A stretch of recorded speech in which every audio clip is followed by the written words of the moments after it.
All right. I think everything's working all right.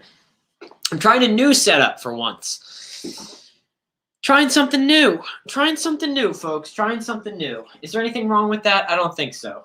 But here I am doing some Record Store Day talk. I went live earlier. Sorry about that. I went live earlier, and I didn't really have the time I thought I did. But I got a lot to talk about. Let me tell you, folks. I'm trying to. Hey, man, how's it going? Nice to see you. Nice to see you. I'm trying a new setup. If anybody watches Rachel at on her channel in the VC, awesome setup. She used the same app, StreamYard thing, and it's cool. You can like highlight comments like this and share screens and all this shit and invite guests, and it is freaking cool. So I'm hoping everything's working right. I'm not totally sure, but hope everybody's doing well. I'm going to put on a record here in a second, but let's discuss Record Store Day. Everybody knows Record Store Day happened yesterday. Some of us participated, some of us did not. But I farted. Sorry, that was me. That was me. But yeah, let's talk a little RSD. Let's get it going. It's awfully quiet in here. I don't like the quiet. I gotta get some music on. But I'm drinking some tea. Yes, I was the one who farted. But hope you guys are doing well. And go ahead and drop in the chat if you guys picked up the RSD releases. What'd you grab? Personally, I didn't get to it this year, or at least this drop. I've been out of the Record Store Day Commission for quite some time, and I must say that I do like it, and I think it's cool, but it's a lot of money on stuff that I like half-heartedly want. But I'm gonna put on some music. I got a bunch of records I'm gonna show, and we'll go from there once all things are good. But let me throw on a record. I don't know if you guys will be able to hear it, but I'm gonna at least try, because why not?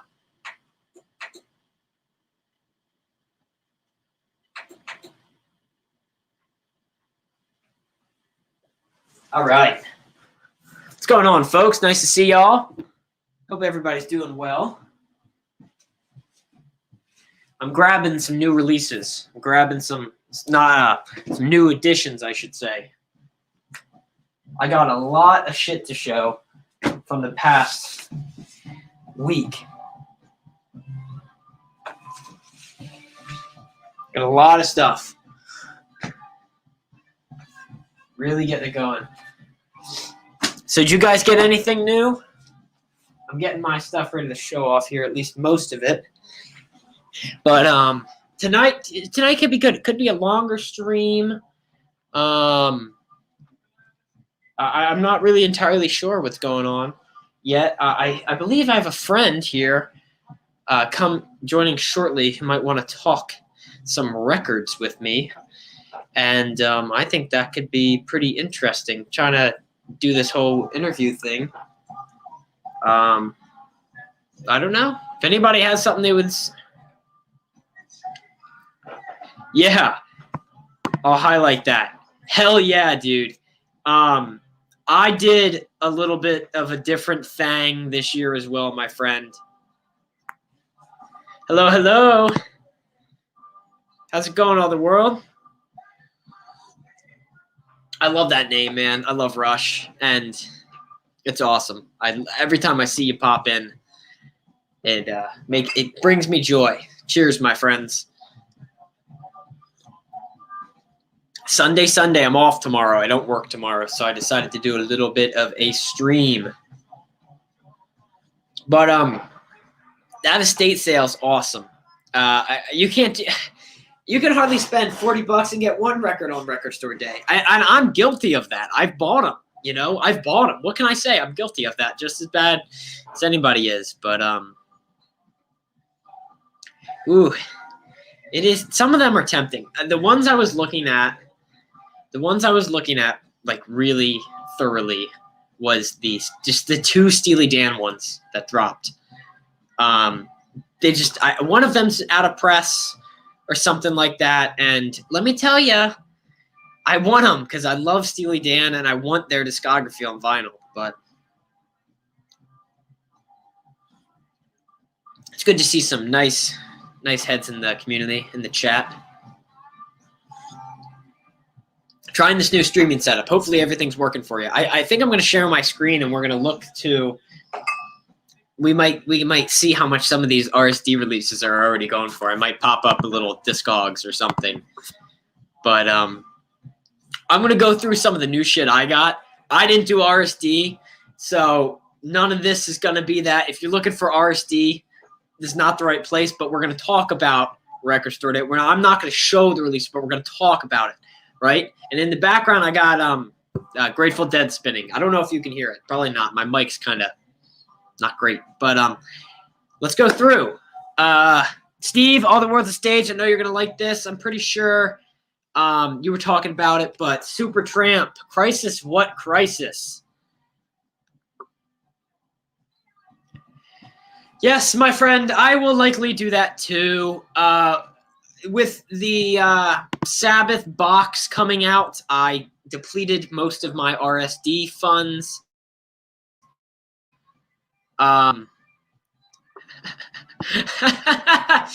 Giant Leech. Okay, I'll take a look at it. That's awesome to know. Thank you. That made my day. That's great. But with that Sabbath box coming out, I said, screw some shit that I only want 25% and it looks cool, or those stupid picture discs every year. Let me ask you guys, seriously, who here has bought one of those picture discs on RSD and never, ever listened to it, looked at it? Because I am just as guilty. I bought this last year, or that one, I think it was a Record Store Black Friday. I bought this Cure 17 Seconds picture disc, and it's not sealed. I opened it, but I've done nothing with it. I don't really want it anymore. It's not worth anything. It doesn't sound very good. So who has made the mistake of the picture disc? Let's be honest here. But yeah, I spent my money much more wisely this year. And Steve, you know just as well as I do, we had I'm in love with that Sabbath box. Yup. Yup. We're all Yup. We I think they did a run of 2 Cure picture discs last year. Let me pan down a little bit here. I think they did a run of 2 picture discs last year.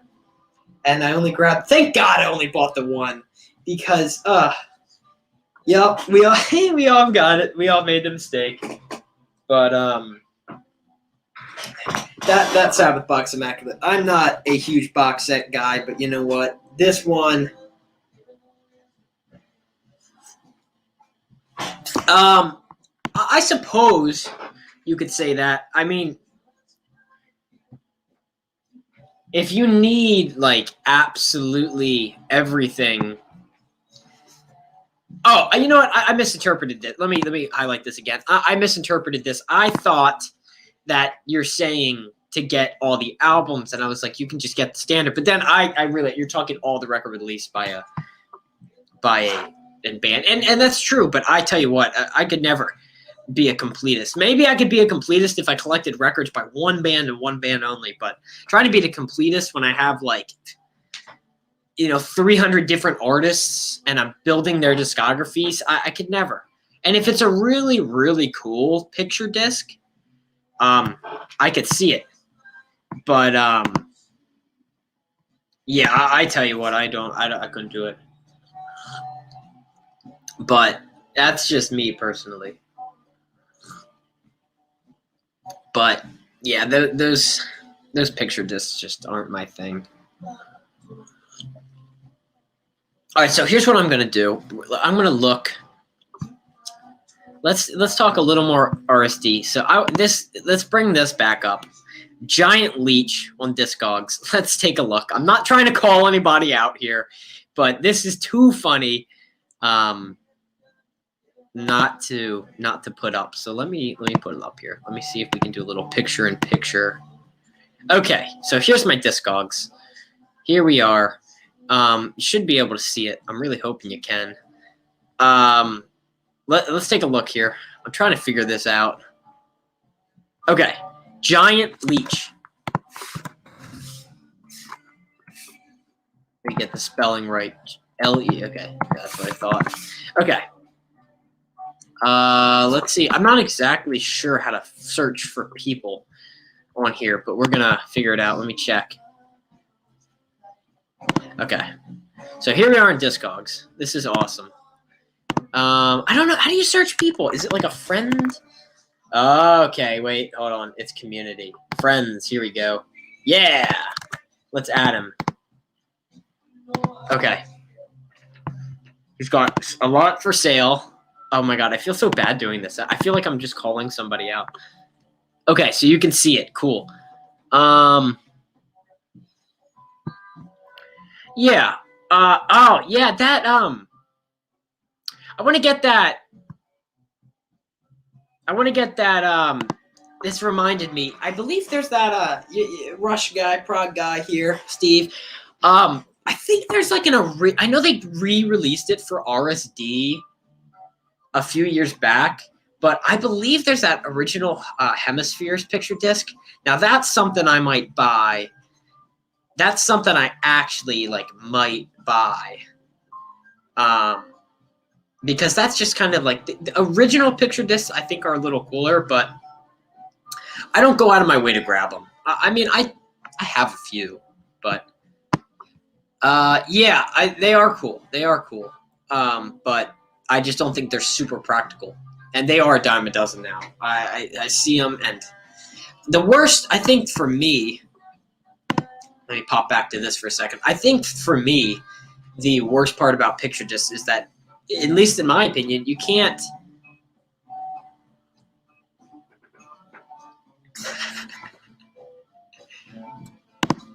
Yes, you're absolutely correct. That's true. They're literally the same. I just think it's cool. I want to get that. I just recently got a copy of Hemispheres. I have pretty much I have every Rush album up to Signals except for All the World's a Stage.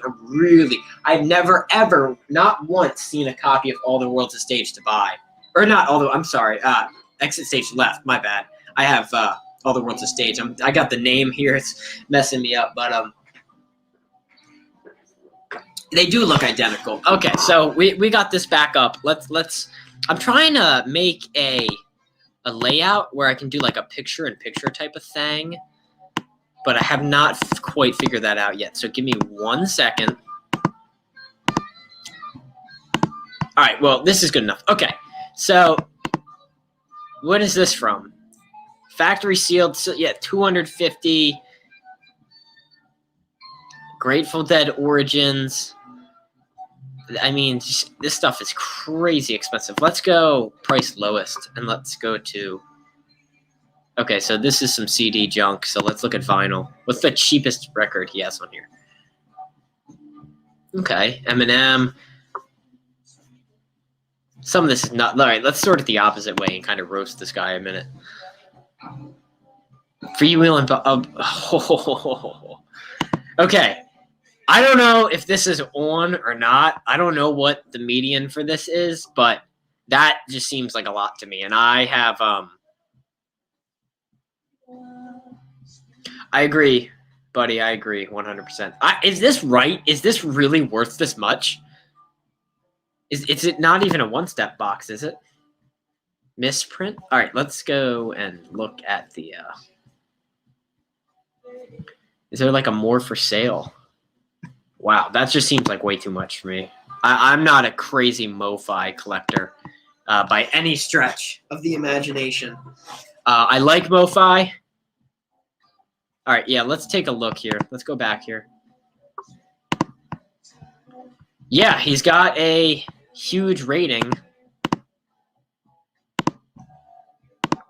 I'm looking at his rating right now. Yeah, no negative and a few neutral.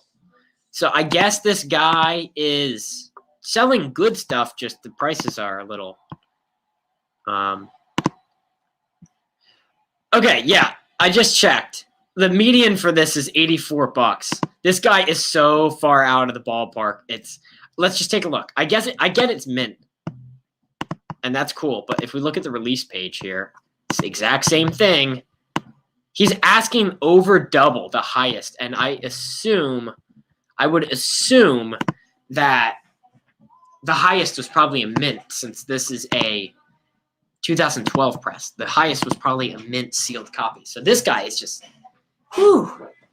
Yeah, I got to get what he's smoking, because that's nuts. That guy is so far off. Maybe that's why he has accumulated like 3,000 records for sale on here. He has a ton of good ratings, though. I don't know. It could be, my friend. It could be. I don't know. I've had some sketchy experiences in my Discogs.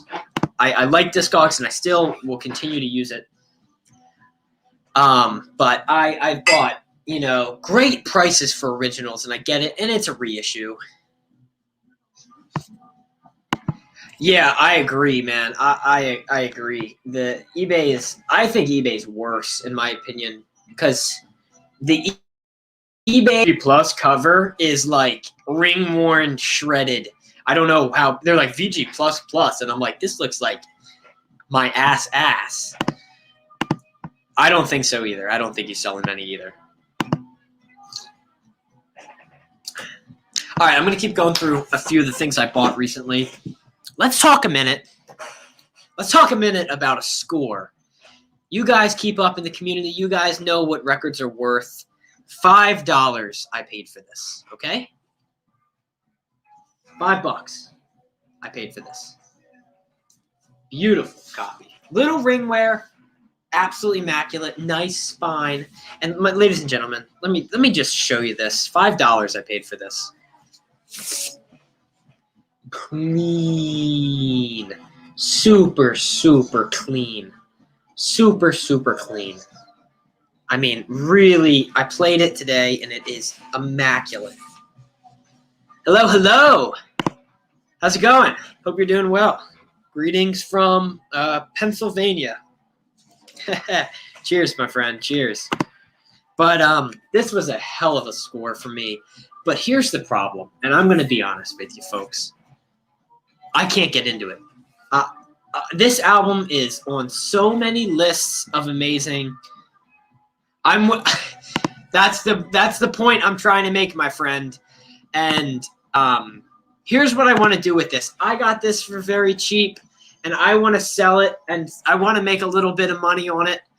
But I want to give somebody a good deal on this. You know what I mean? I don't want to charge the median price. I want to charge, $10. That's what I'm saying. $5 for this. I never see these, and their median is a little. Really, I've seen lists like top 100 best albums of all time, and this I'm not familiar. I've tried.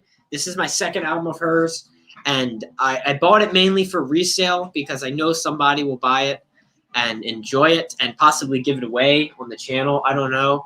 But I spun it. I'm going to spin it like 3 more times because I don't want to have it and not, I don't want to have it and get rid of it and regret it because I never see it. I'm surprised, though. I see a lot of people rave about that album. Maybe it's just in my neck of the woods. But I also have this one about the same shape. Yeah, okay. Yeah, so I'm not just high. This is right. Because I see this a lot as well, my friend. I just can't. I was thinking about that video you made, Steve, of popular artists that you just can't get into. And you were talking about Billy Joel and I forget the rest, my bad. But that is definitely one from my list. And here's the other album I have by her. I got this in a lot, so I held on to it. It's in great shape. The record is super clean. But I was looking on eBay, And I'm not talking people are listing, asking a zillion dollars for them. But I was looking at the sold on eBay, and I'm seeing copies in the same shape as mine selling for like $40, and I paid $5, and I'm like, maybe I'll sell one for $25, or maybe I'll give it away on the channel. But that's just me. I don't know. I like her lyrics, and I imagine I listen to her in similar ways to how people listen to Bob Dylan who don't like Bob Dylan. You know what I mean? Like, I like the lyrics, but I just can't connect. And I think that's the best metaphor. Okay. So maybe I'll give her a more of a shot. I don't want to sell her short because, like I said, she really has a huge, like popularity behind her. But personally, I haven't been able. Let me check. Let me see some of these studio albums. I've never really looked.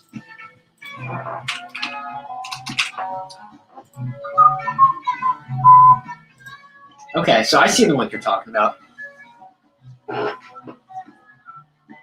Okay, so that's her 71 album. I believe the 50th anniversary of that album is right around the corner.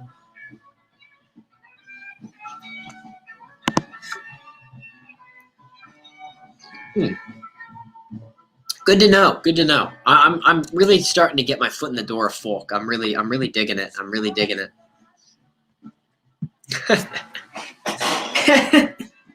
Well, maybe there's hope for me, but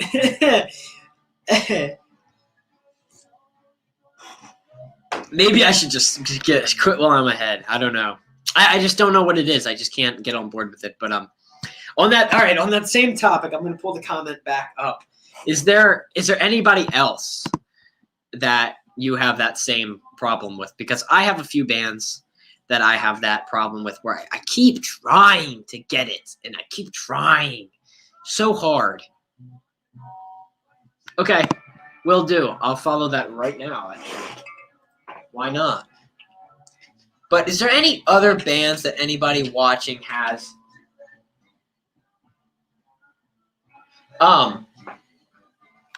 Okay. I like Joni and... Okay, so we're getting a nice split here. We're getting a nice split here between people who like her and don't.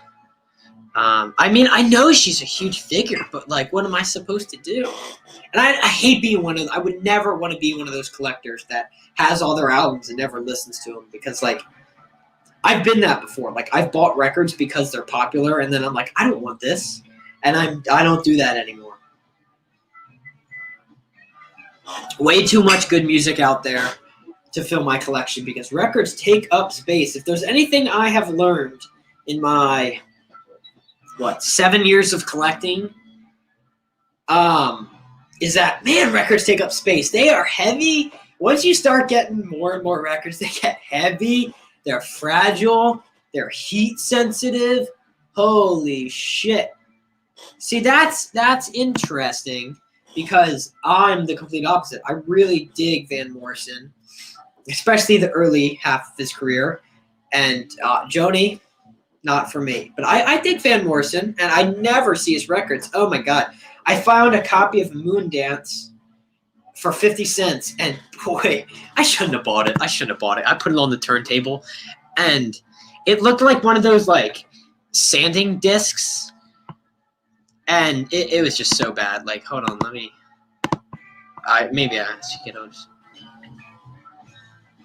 Yes, my friend.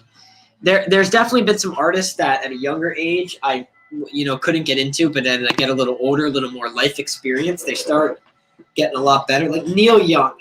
Neil Young, it's just been this everlong aging thing, and it's like every year I like his music more and more.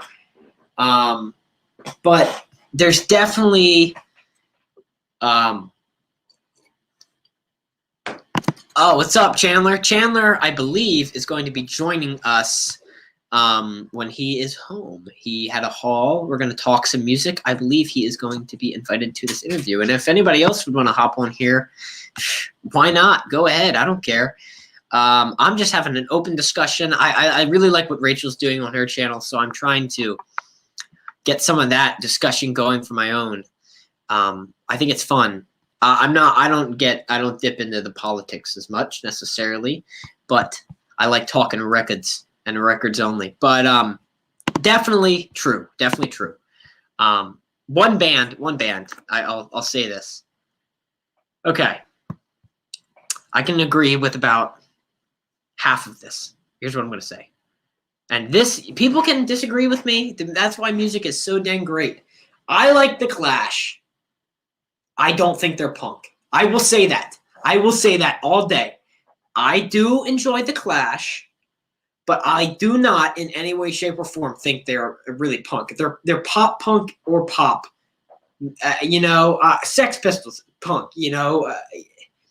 That shit, heavy. Black Flag. Come on. Springsteen, I like some. Dylan, I love. The Ramones, I dig. I dig the Ramones, but not, huge. But that I would say is punk. That I would say is punk. There's a lot of newer bands that suck. I don't hate Disturbed necessarily, but I don't listen to them. But they have a few okay songs. One band I hate, new bands that suck. I saw Alice Cooper live. I'm sure many of you people here are Alice Cooper fans. I saw Alice Cooper live. Hailstorm opened. It was awesome, but opening for Hailstorm was this little band called Motionless in White. Shit Sunday. They were horrible. It was screamo. Nobody liked it. Absolutely terrible.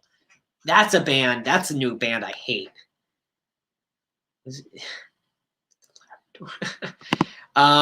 No problem. It's going to be a Sunday or Monday type of thing. I like the Sunday night vibe. I think I'm off Mondays, so Sunday nights are cool for me. I think that this could be I think this could be, because I'm having a lot of fun. I've already been on for half an hour, and I'm having a hell of a time talking to you folks. So this could be a regular. Springsteen's all right.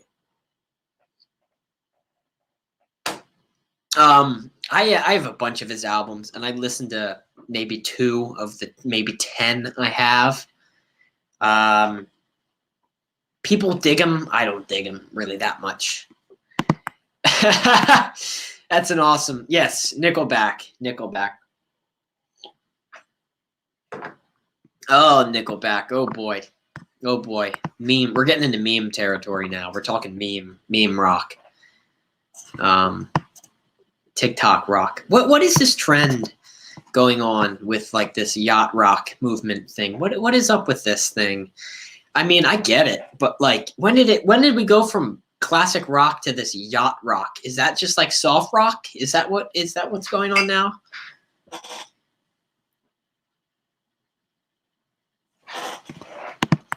I'd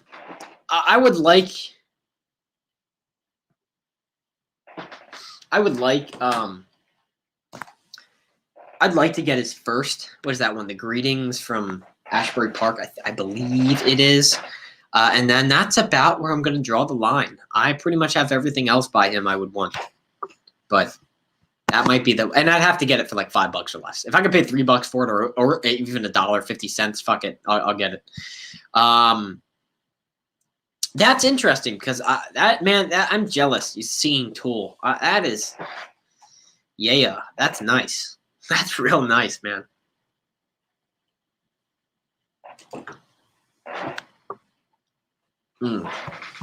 Definitely jealous of that one.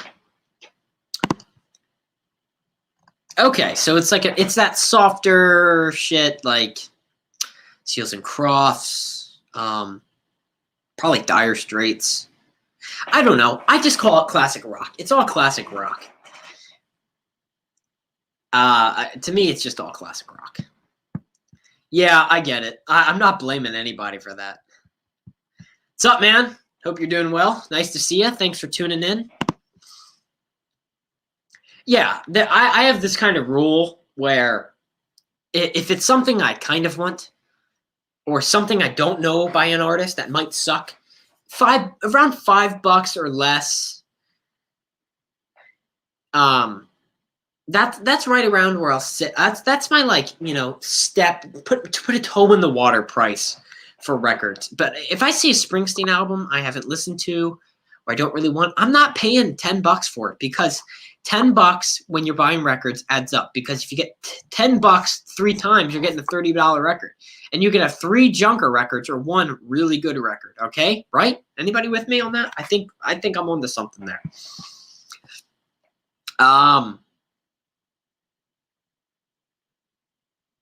Yeah, I get it. I think Dylan's better than Springsteen. I don't even think they're on the same fucking spectrum. In all honesty, I really don't. I don't think that I could even compare them. But I get it. I mean, they're kind of that cult following. I dig Dylan a lot, though. But it does Bob Dylan's discography have a lot of junkers in it? Maybe. And I'm saying that as a true fan. You know, I say that as a true fan, because I think really becoming a fan of a band is knowing when they have a sinker.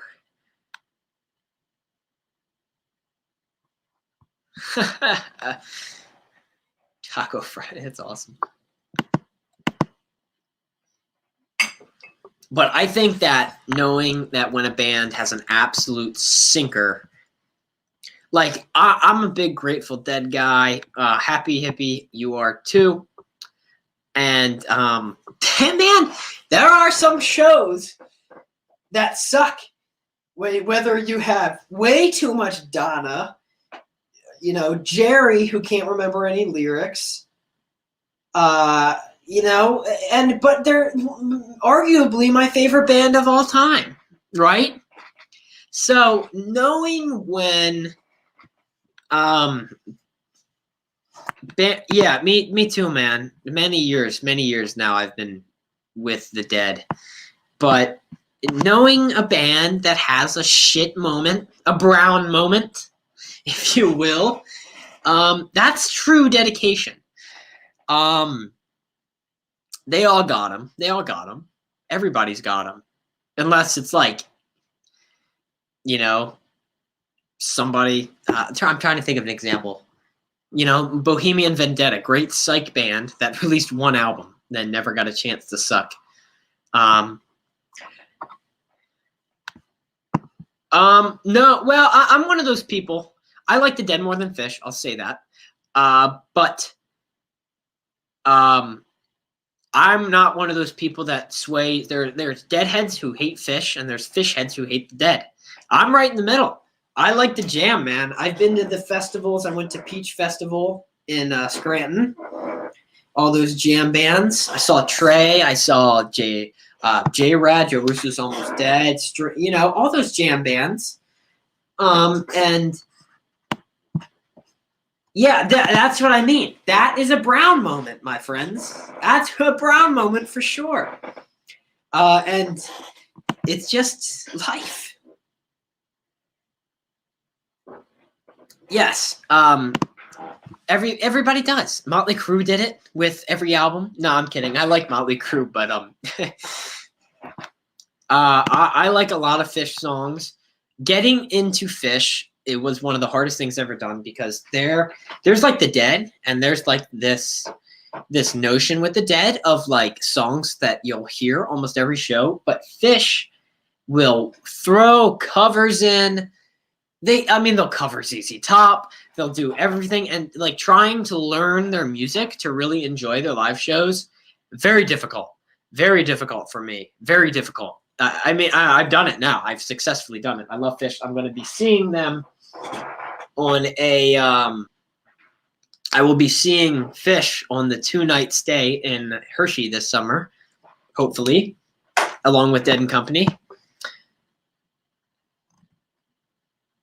That's interesting. I was looking at that Def Leppard live set. Did not get to grab it, but prices went up on that, and I don't want to. I don't want to pay those prices now for, I don't know. Fish is the best fish out there. Yep.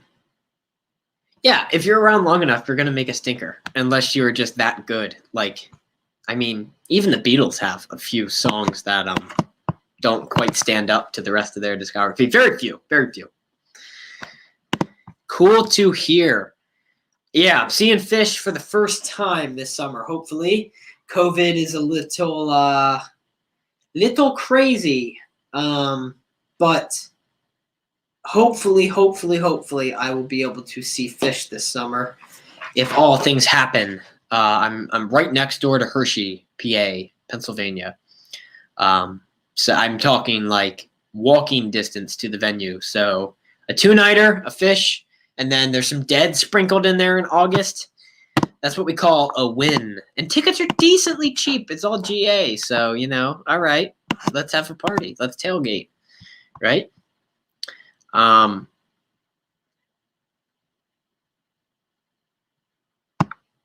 was actually not aware of that, but thank you for pointing that out. That's awesome. That's awesome. Thank you, Steve.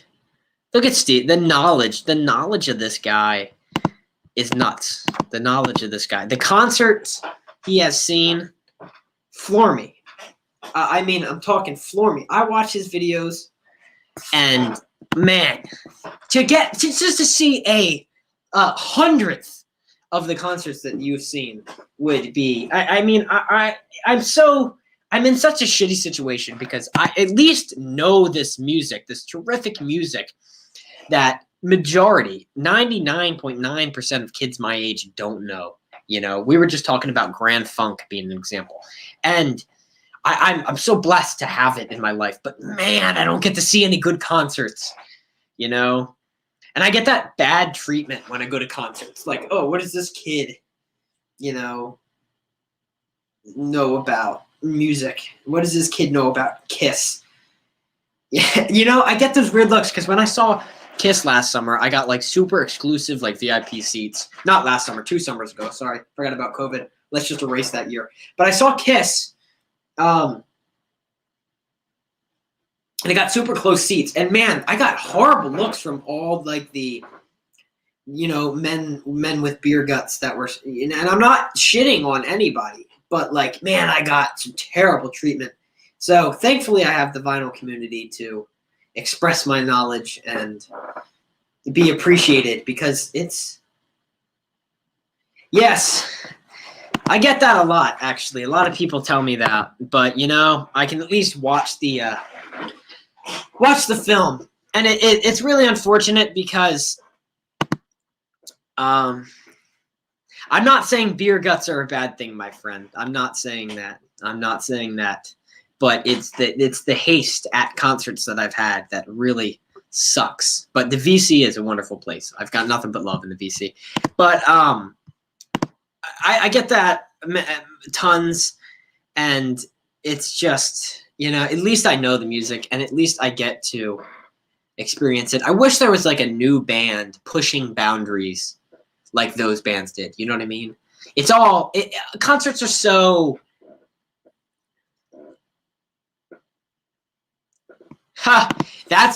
yes.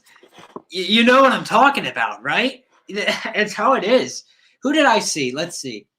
The Dead's all right because there's always that like younger group of Deadheads. The Dead's cool. Let me check. I have a list of concerts on my phone that I've seen so I can keep track of it in case. Let's see here. There was some concert especially that I saw that people were like just absolutely staring me down. Who was it? I can't remember. But I wish there was some band doing half of what some of these bands have done, and just the concerts are so business now. Done by 11, outdoor, tickets, Ticketmaster, fees. It's like, holy shit, why can't I get like a $20 ticket and get in the door? And slam up against the speakers and go deaf a little bit, right? Is that too much to ask? Is that really too much to ask? I have one friend. He's not in the vinyl community, but he's been a vinyl collector buddy of mine for a long time. He is a huge Rush fan, and that reminds me of the one time he went to see Rush, and he brought his girlfriend before Neil died, and it was just, he was telling me like, holy shit, dude. That's funny. That reminds me. Awesome. Crimson. Wonderful.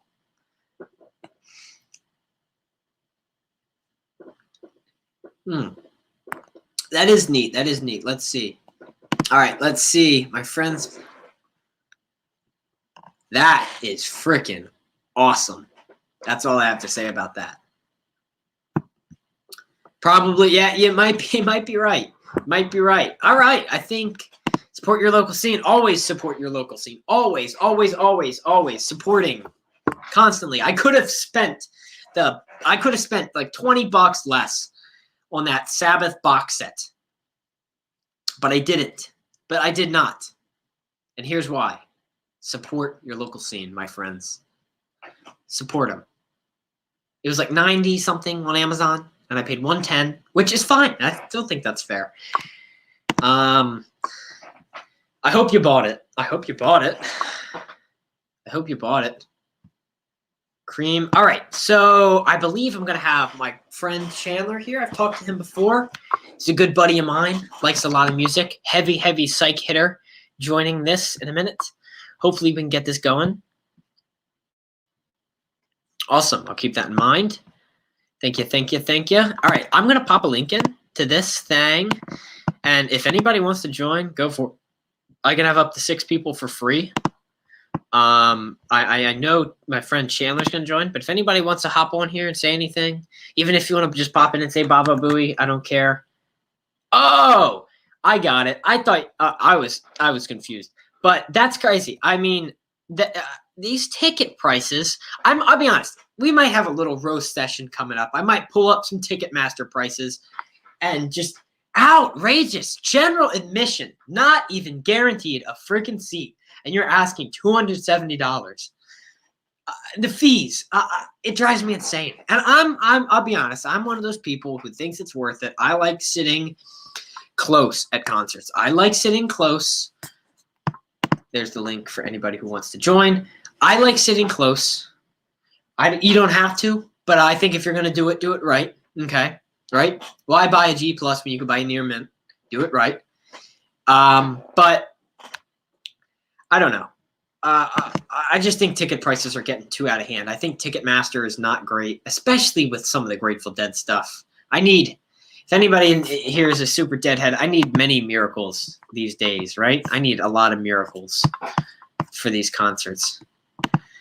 I don't know if that's here. I don't know if the supply demand is really messed up because we went so long without concerts. So maybe everybody just wants to go to concerts. But like, I'm talking, this has been going on since before COVID, where tickets and their fees especially have just been getting outrageous. And then I'm sure, I think it might be even ticket companies like Ticketmaster, all that refunding. And I mean, think about how much money Ticketmaster makes in a year and then get rid of it. I mean, really, I get it, but like, still, don't kill me. Would more people attend concerts if they were cheaper? Maybe. You know, is it a push-pull? Probably. I'm no business expert, but I would support more bands if tickets were cheaper, because if it's a band I only half-heartedly want to see, I have not. See, that's crazy that a band as good as King Crimson is going for $50, and then the Foo Fighters are going for $300.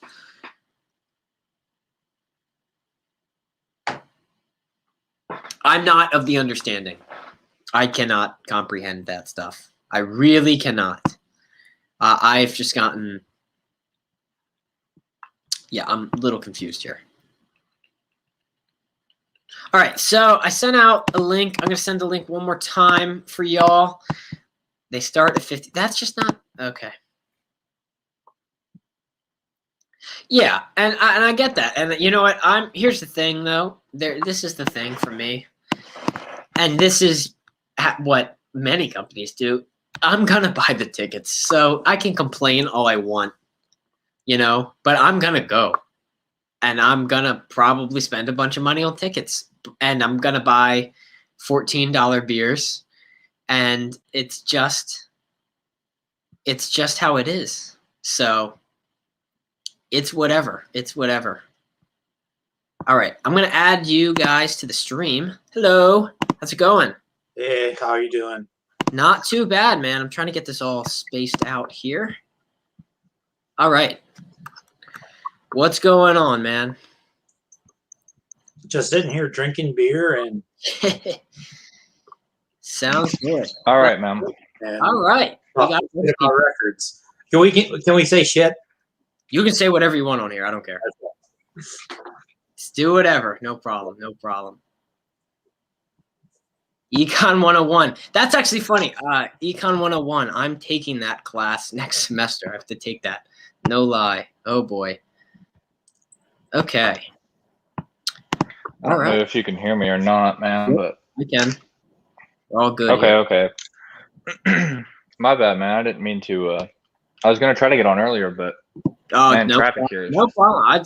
I've been on here shooting the shit with all these people, and yeah. So I guess I'll show you what I picked up. I only picked up let's see, 1, 2, 3, 5 albums. I only picked up 5 albums. I think I spent around like $26, $27. Yeah.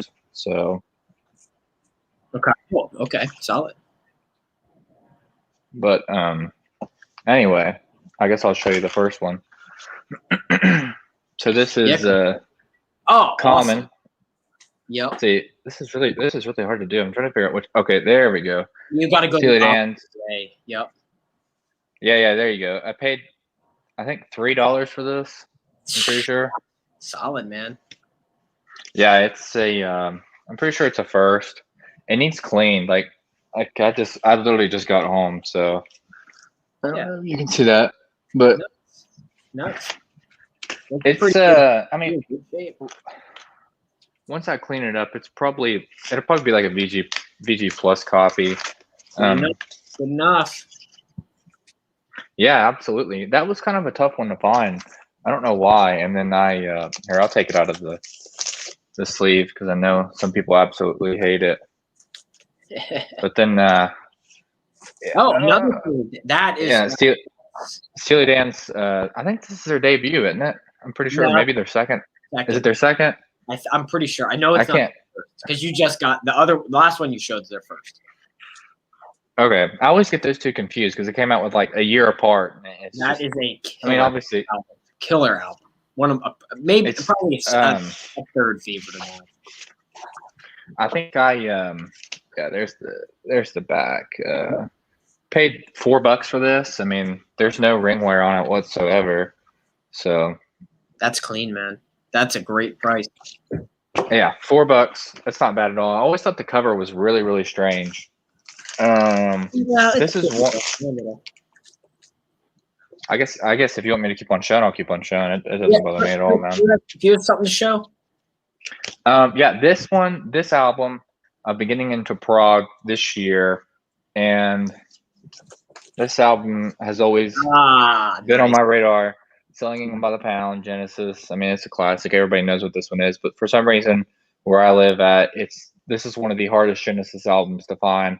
Besides their second one and their first one, which is I've never seen their first one. I've seen their second one, but that went for a little bit too much of my money. But it's a first press. I think it's a first. It might be a second. I'm not sure. I haven't really even looked these up yet.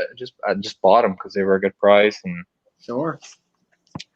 Genesis, man, I mean, it's classic. Okay, so I was a little bit psyched up about this one. Everybody has this. Everybody knows what this album is. But the reason why I bought this is because it's in shrink. And it's Boston's debut from, yeah. I mean, sorry about the glare. I would buy about 1,000 copies of that if I sold it for a good price because it's just one of those albums. I mean, it looks like somebody opened it, played it once, Lean. and put it back. And you won't believe the price I got it for, man. It was a whopping, I'll show you. It says, it's supposed to say $5 on there. It's kind of hard to read, though. Now, hey, The guy's handwriting. $5, man. I would buy 20 of those if I had. But yeah, that's just I have. a good one. I've seen this album go for. I kid you not. I've seen it go for like $40 one time for Trashed, and then this one was near mint for $5. I mean, it looks like it's never even been played. Yep. I don't know. I can't remember if this is a first press or not. It would be on that label, I believe. Yep. I don't know if it's a first, second, third. I don't care. It doesn't have the barcode. It's in shrink. One of them switched to that blacker Epic label. I saw their second album, which is really good too. It's pretty high up on my tier of albums, but it was pretty. This one takes the cake for the day. Me and you have been going back and forth. Always about Bowie, man. And I got picked up finally. Diamond Dogs. Nice, killer album. I paid. It's really hard to see, but $9.99. Not bad. I think I paid $12 for mine, and so okay. I was honestly, I know at the antique mall I was at, I saw Diamond Dogs, Heroes, Aladdin Sane, or however you say it, which I know is full of covers, but I like the cover artwork on that one. But yeah, I didn't pick up those two. Those were a little bit too pricey for me. But yeah, I picked up 5 albums, $25. Nice. It's five. I mean, it runs down to what, $5 a piece, something like that. But not bad at all.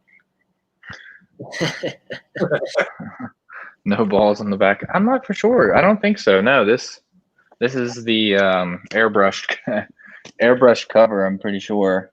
So that's yeah.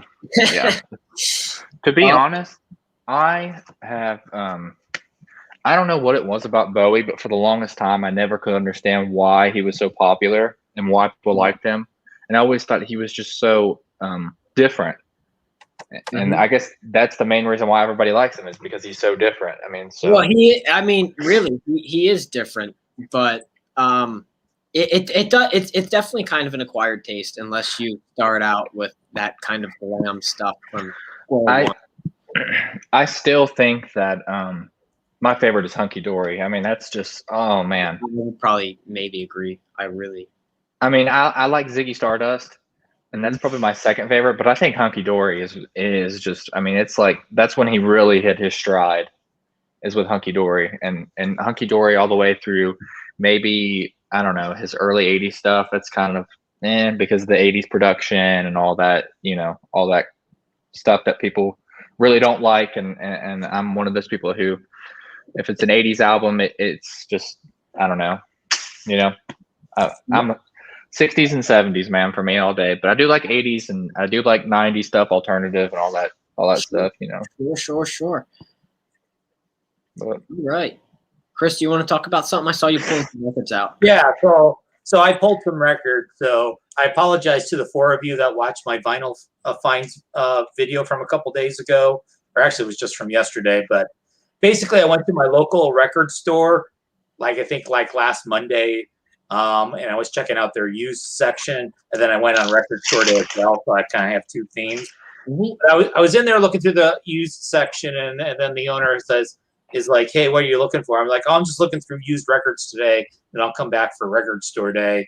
And he's like, oh, we just got a whole shitload of 70s and 80s mainstream rock from an estate sale. Most of it's not in very good shape. It's all in the back. I haven't graded any of it or gone through any of it yet, but if you want to go through some of that stuff, so I did. And there's 3 I ended up getting, but there was a lot of heartbreak because there was about 20 records that it's like, oh yeah, there's a Kansas left overture. Then you pull it out and go like, shit. Yeah. Well, and then I like when I was a teenager, I liked Scorpions or Scorpions Worldwide Live. I had that on cassette in the day. Oh, it's on vinyl. What the fuck did they do to this vinyl? But I'll show you the 3 records I ended up getting for $5 total. Okay. And I cleaned them up with my record cleaning machine, and I think I got a good deal, especially on the last one of the 3. So we've got a Go-Go's, Beauty and the Beat. So it's got most of the cool Go-Go songs on it. Awesome. Then, I brought up Giant Leech. We were making fun of him. So that record he was selling for like $250. That's like, it was, I think it was like an 80 or $100 one in Record Store Day, because it was like their most classic album, but it had like all the box set with like all the outtakes and stuff for like the hardcores to listen to. So like 2 or 3 discs of stuff. This is one of their other albums that I pulled. And then the best one that I pulled out, so the Saturday Night Fever that has like a really clean cover. Now the vinyl wasn't quite as clean as the cover, and that's why the guy gave me a deal. But I cleaned it up, and I got a good deal on this. But of course, I went to Record Store Day on Saturday, so then I paid too much for my Lemonheads record here that I paid for. But I like the Lemonheads. That's awesome. It's yellow. That's awesome. So heck yeah. Everybody needs to have Saturday Night Fever in their collection. So it's a must. I think it's a must. I think that I think if the owner saw how nice it was going to be after I cleaned it up, I don't think he would have let me get it for like $2 or $3. So no. I think I got mine at a Goodwill for $1. And well, I had one copy that I bought when I first started collecting, and I didn't look at it before I left the store. And when I got home, it was in 2 pieces. Jeez. But then the second one I got it's pretty nice. All right, we got final channel in here too. How's it going, man? What's up, guys? Hey. Yeah, just enjoying the show, so I thought I'd jump in. Just jumping in, sure. Yeah, did you guys all go to Record Store Day? So did you go to Record Store Day, Psych Rock? I did not. Nope, I skipped it this year. I got the Sabbath box instead and saved the money. Okay, I got you. So right on, that's a box set to get. I live in a small town. Yep, box set. Yep. So I live in a pretty small town in Kentucky, and we're like lucky to have like an indie store. So I try to support them, but they don't. They participate in Record Store Day, but they don't get a lot of stuff. And what they do get, they only get 1 copy of. I had like 3 Targets. The one I just showed was the only one I found. But I have to admit, I found the other 2 online today from a store in Delaware. So I'll be getting a package from Delaware sometime in the next week or 2. Yeah. I always think of Wayne's World when I hear Delaware. Yeah. But the Delaware guy, it's like I just paid what I would pay in the store plus the shipping. So it wasn't a Giant Leap situation. That's great. That's awesome. Yeah, when when I was playing with this, when I tour with my band, when we go through Delaware, we always start saying, "We're in Delaware," and we're like dying of laughter for some reason because of Wayne's World. Love it. But yeah, I got a few I got in line at 4:45 in the morning, and I was 19th in line, and they didn't open till 10 a.m. And it was like over 100 people by the time the store finally opened. It was pretty crazy. Yeah, my store gets pretty packed, and I was the only thing I really was thinking about getting this drop was I was thinking about that Steely Dan, but I was kind of on the fence about it. But I really wanted that drop by the Sword. They're doing that cool reissue, but I ended up just getting that. They did a reissue right before Records Today from 2021 on red vinyl, so I ended up buying that instead of waiting in the line. And nice. So yeah, that's what I did. Sometimes that's why I got the Jazz Dispensary on the Black Friday last year. I just got it online. I got it for a good deal. So, but yeah, I was lucky. I definitely got that one for this last drop. I picked that up. I had like 4 on my list, and I ended up getting a 6 altogether. Mm-hmm. Yep. Yeah. The next one, the July 17th, that I might do that. I feel like I got to do a record store day every year. You know, Yeah, I guess. Yeah, spend a little bit more. It's hard. It's easy to get caught up in the excitement of it all when you're there, and if you have more to spend, but you're not supposed to, you'll overspend. So, you know what I mean? I've tried doing the cash. I tried leaving the debit card in the car, but then I got the keys to the car and stick to your list. This guy in front of me, just by coincidence, we were side by side in the line last time, and he got a stack. Like, dude, I knew it was going to be above probably 500, and he commented on my channel saying his stomach hurt once they rang the price up. You know what I mean? That's the moment of realization, especially when you go into like more than one store and you finish your first store and you're like, that was a couple hundred, and I've got 2 more places to go. Yep. That's so It's hard. It could be ruthless. we all know that. We all know that feeling a little too well. But yeah. That's all right. But I'll show you the couple I got if you guys don't mind. Go ahead, man. Did you guys get the Soul Slabs Volume 3? This the Coal Mine compilation. My only complaint, it has 5 songs from the Brighter Days Ahead compilation. So I was like, man, I wish they didn't cross over so many songs. Mm-hmm. And then I got the Above the Rim soundtrack. I had this on CD when I still have the CD, but I was the song Regulate, and there's 2 songs by the Dog Pound Gangster. It's like Snoop Dogg's band or whatever back in the day. But anyways, pretty stoked to get that. And then here, I got it here. Let me go grab real quick, right? Well, wasn't one of the guys who did Regulate like Snoop's cousin or something? Yeah, Warren G. and Nate Dogg was his cousin, I'm pretty sure. Yeah. I got this. This wasn't a record store day, but it's this Ethiopian band that is killer, and they just finally reissued it, and I highly recommend it. It's some trippy jazz. It's totally it's so weird. It's ugly and pretty. And then I got the Kenny Dorham. I've been seeing that a lot. A lot of people got that this year. Yeah. Yeah.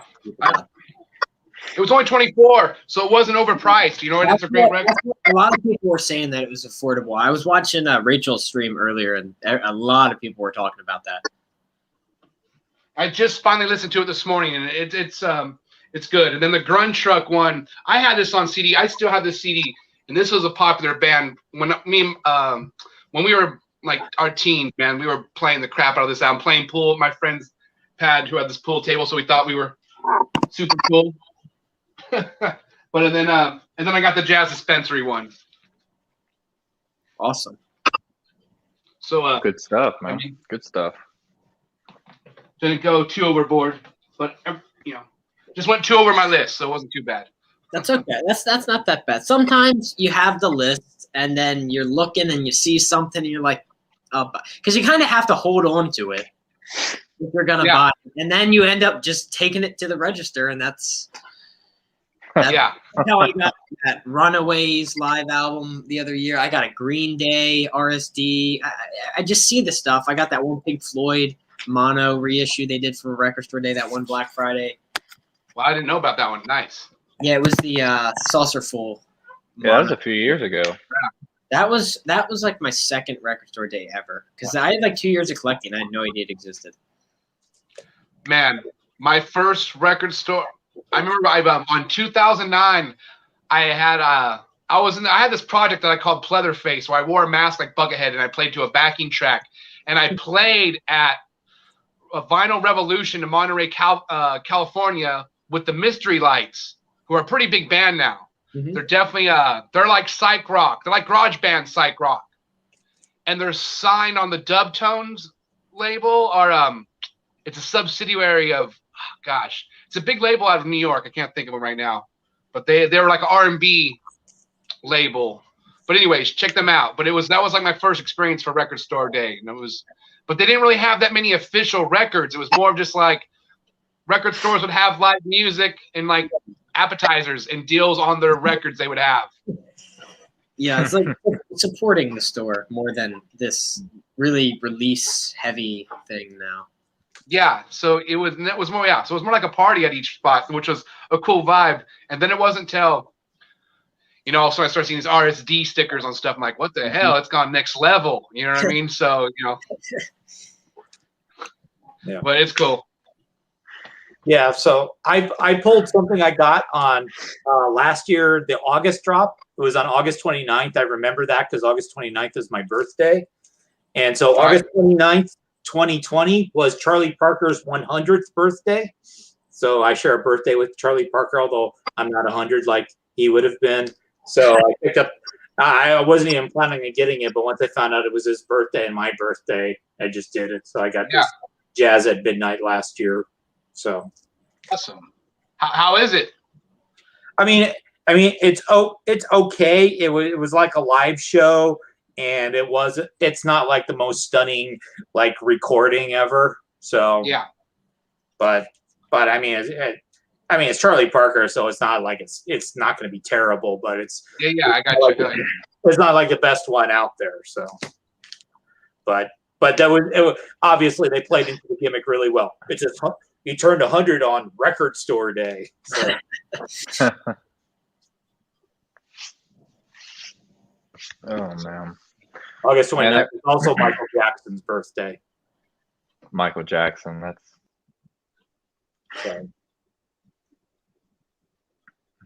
maybe trying to see if I could read the comments at the same time. So there it is. Nice. Man, I wanted to get a bunch of stuff for Record Store Day. What's that? That's a blue note? It is a blue note, yeah. Nice.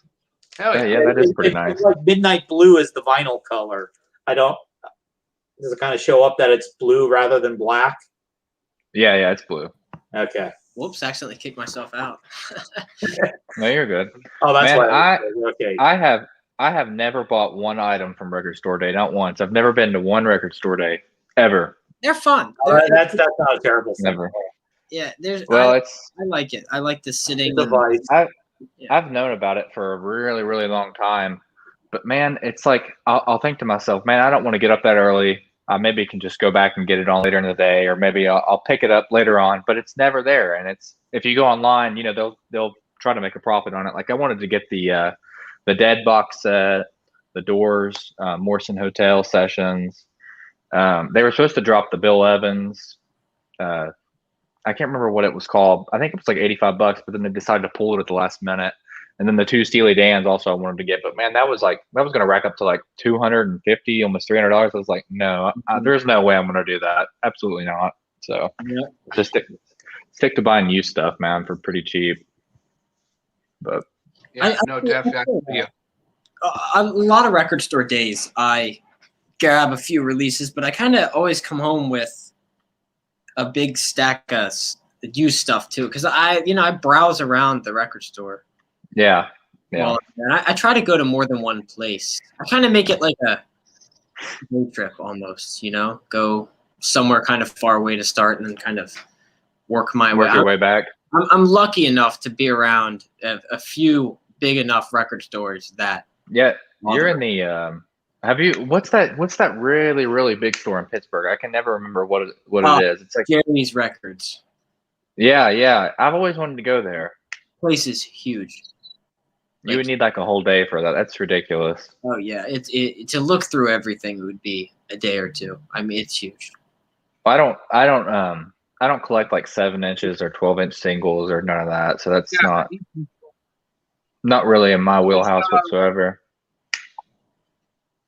Yeah, this Ethiopian band, someone asked in the comment, it's his name is Hallo Murgia and the Wallius Band. And the album's called Tazeta. It's on you can stream it on YouTube, so you can actually listen to it. Yeah, okay. Sorry, I'm using my phone for the stream, so I gotta keep up with this chat. This was hilarious. No. That's funny. But I had some good scores this weekend. I got a few things. I got really excited. I got overly excited for something that I didn't properly look at. I got this. I've been looking for this for a very long time. Also, Thin Lizzy. Thin Lizzy. That's a good live album. I'm trying to get it. It's a promo, okay? Who's on guitars? Gary Moore on that one? Yeah, I believe. I think. Let me take a look here. Man, he shreds. He's really good. I bought this, and I'm like, oh, it's a promo. And I picked it up, and I paid for it, and I left. And it has the whole sticker and everything. And this is the part I messed up because it's I got the rare 1 of 2 LP version. It's missing the second disc. So that sucks, man. I got because I saw they had the sleeve in the second compartment, so I'm like, oh, it's in there, it's fine. And I look at the first disc, and it's in absolutely wonderful shape, Yeah. But you gotta learn. I learned my lesson this Saturday. I would tell the store that happened to you. They'll hook you up with like a little discount on the next album. I bet you. Yeah, it's a little antique shop. I know the dude who works. Okay. Never mind. Okay. Yeah, it's a gamble at those places. He's a cool guy, but I also got here. I'll be right back. I gotta get one more. Yeah, I did pick up the Motley Crue box set on cassette tape though. That was the other. This was kind of. I was commenting earlier. I'd read that there's like a magnet in there, and people were bitching that the magnet was like screwing up one of the tapes. It's like some tchotchke that's part of that box set. I kind of feel bad about telling you about that now. No. I'm glad you said it. That's weird. I was just talking to my bass player about how you shouldn't put it on top of your guitar amp. Yeah. Did they play it and they could hear it was messed up? So, because it's seems like not a good thing to be including with like a cassette tape box set. Yeah, bad design flaw in the box set here. Now I haven't even opened it yet. Now I'm going to open it on our. Here you guys go. We're breaking the seal on this. Maybe you get lucky. You might get lucky, and the magnet might only fuck up Theater of Pain. Fingers crossed. Yeah. Okay. I don't. You're right. I'm not the biggest Motley Crue fan, but when I was a kid, I remember when Dr. Feelgood came out on MTV, and I was like, dude, that album was. I mean, even though it was their newer stuff, and I didn't get their older stuff till I got a little bit older, but okay. So if it fucked up an album, it's gonna be Too Fast for Love. Of course, the first album. Yeah. Tough break.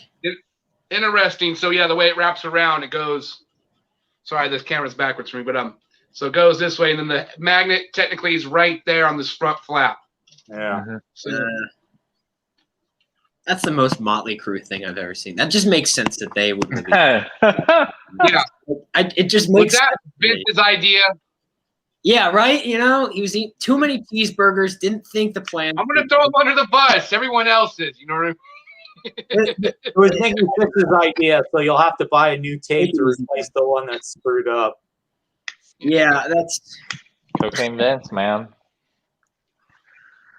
Okay, as long as they didn't mess with my Dr. Feelgood, it's all good, bro. No. Actually, Shout Out the Devil is the one I really like that I have on vinyl also. Yeah, it's a good one. I have 3 or 4 of their records. I've found them for cheap enough to buy, but there's some filler on their albums. And there's a lot of filler. I really lost all my steam for Motley Crue when I got some of their bootlegs on cassette, and I put it in the cassette deck, and it was like an 80s bootleg. So I'm like, this should be prime Motley Crue, and I put it on, and I'm like, oh, this sounds terrible. Maybe it's just a cassette. I type in on Google the exact same show, and man, Vince just sucks live so bad. He's just like the studio albums. I like him a lot, but man, he sucks. Yeah. Total letdown, in my opinion. The live albums are always, when I was young, I love live albums still to this day, but when I was a kid, I just thought the live album was the true test of a band, because if the live album sounds good, I agree. that's who you want to go see in concert, you know? Yeah, that's why, you know, like Kiss and stuff, like some people are on or off the bandwagon for Kiss, but I think that they're a band that have been playing like the same type of shit for years and years, and I respect that. Yeah, I mean, it's one of those things where I'm not the biggest Kiss fan, but I respect who Kiss is because they inspired like almost half the baddest guitar players I listen to. Absolutely. You know what I mean? So you have to respect them just for that alone, even if you don't like their music as much. I think, you know. Absolutely. You know what? Hey, but you know what will suck you into record store day? I wasn't like so big about trying to get there early until last year. They announced one of my my big holy grail, which was Primus. Suck on This, because that was my first album that I got when I was a kid. I was in line for that one, man. I couldn't get it. Dude, they only had like 2 or 3 copies left once I got to it, but I was 8th in line, and they had like 8 copies. So if each person got one before me, it was sketch. But that album was on my grail to where I seen him on Discogs one time for like $125, and I was like, oh, dude, you can't afford $125 for, you know what I mean? But I was, you know, ready to sell my soul for that damn album. Man, so that's such a great album, though. But you were able to get that for the good deal still, though. I got one in store, and I came home and got one on internet for the good price still. Yeah, I tried to grab one. I was in line, and the dude in front of me got the last one. Like, I saw him grab it, and I was like, is there any more in there? And he was like, nope, and I just got out of line and went home. Dude, that's the thing I don't like about Record Store Day, because I grabbed last year the Ramones live one, and I really didn't want it that bad, but I was like, I knew it was going to be a hot item, and I grabbed the last one, and the dude behind me, 2 people behind, was like, oh, the Ramones is gone. And I almost was going to give it to him, but my greedy RSD high kicked in, and I kept it. And then I didn't like it that much. So I ended up selling it back to the record store for a good amount of credit, because it actually went up in price a little bit. But I should have just left it there. It was more of a greedy grab more than my ears wanted it, you know. But I've had a bunch of RSD buys that I buy because I think they're going to shoot up in value, and they've all been sinkers, dude. All of them. I bought like this Cure picture disc, worth nothing. I got that Runaways live album, which it's all right. I'll keep it, but it's worth nothing. But then, like, one of the ones, I grabbed the Green Day live set from '94, spun it, really liked it, and now it went up a ton in value. And I'm like, I don't want to sell it. Yeah, I got you. Yeah, I messed up because I didn't get that Black Sabbath comp, and that went up big time, and I ended up buying it for a good chunk of change. And then they reissued it already on just normal standard black vinyl. So, you know, so sometimes you just gotta have patience is the other thing. You know what I mean? Yep, absolutely. Yeah, like yesterday. So in my store, they were letting in 5 people at a time. And so I was at the position where I was like the next one to go in. So I'm like looking in the store, and like where all the Record Store Day records is in a rack that's like right in the front. And then this was the record I bought. And then the guy that went in right before me was like grabbing and looking at this album. And I'm like going, put it back, put it back, put it back. And he put it back. So you got to tell him, dude, I heard there was a mispressing and it skips on almost every song. Yeah. Super off center, warp. Yeah. Right. Definitely don't want to let me grab it. Let me inspect it for you. Yeah. Yeah. You know, I'm going to take it to the register so they can inspect it. And then we're going to call the credit card company, and we're going to push it through, make sure they can. Dude, there was almost a fight in the very beginning of my Record Store Day because this guy who was waiting since midnight, you know, the whole night, you know, and it'd be a whole day, you know. So anyways, there was a Warren Zevon, I guess. There was only one copy of this. And they started the line. They're letting everybody wait. And then they let everybody come. And as the first few, he was starting to come, this guy didn't realize you were supposed to go all the way around. And he walked, and that was the first thing he grabbed. So he was all, yes, I got it. And this big guy just grabbed it straight out of his hands. Was like, no, man, I was here. Oh, no, I was first in line. And I was like, oh, no.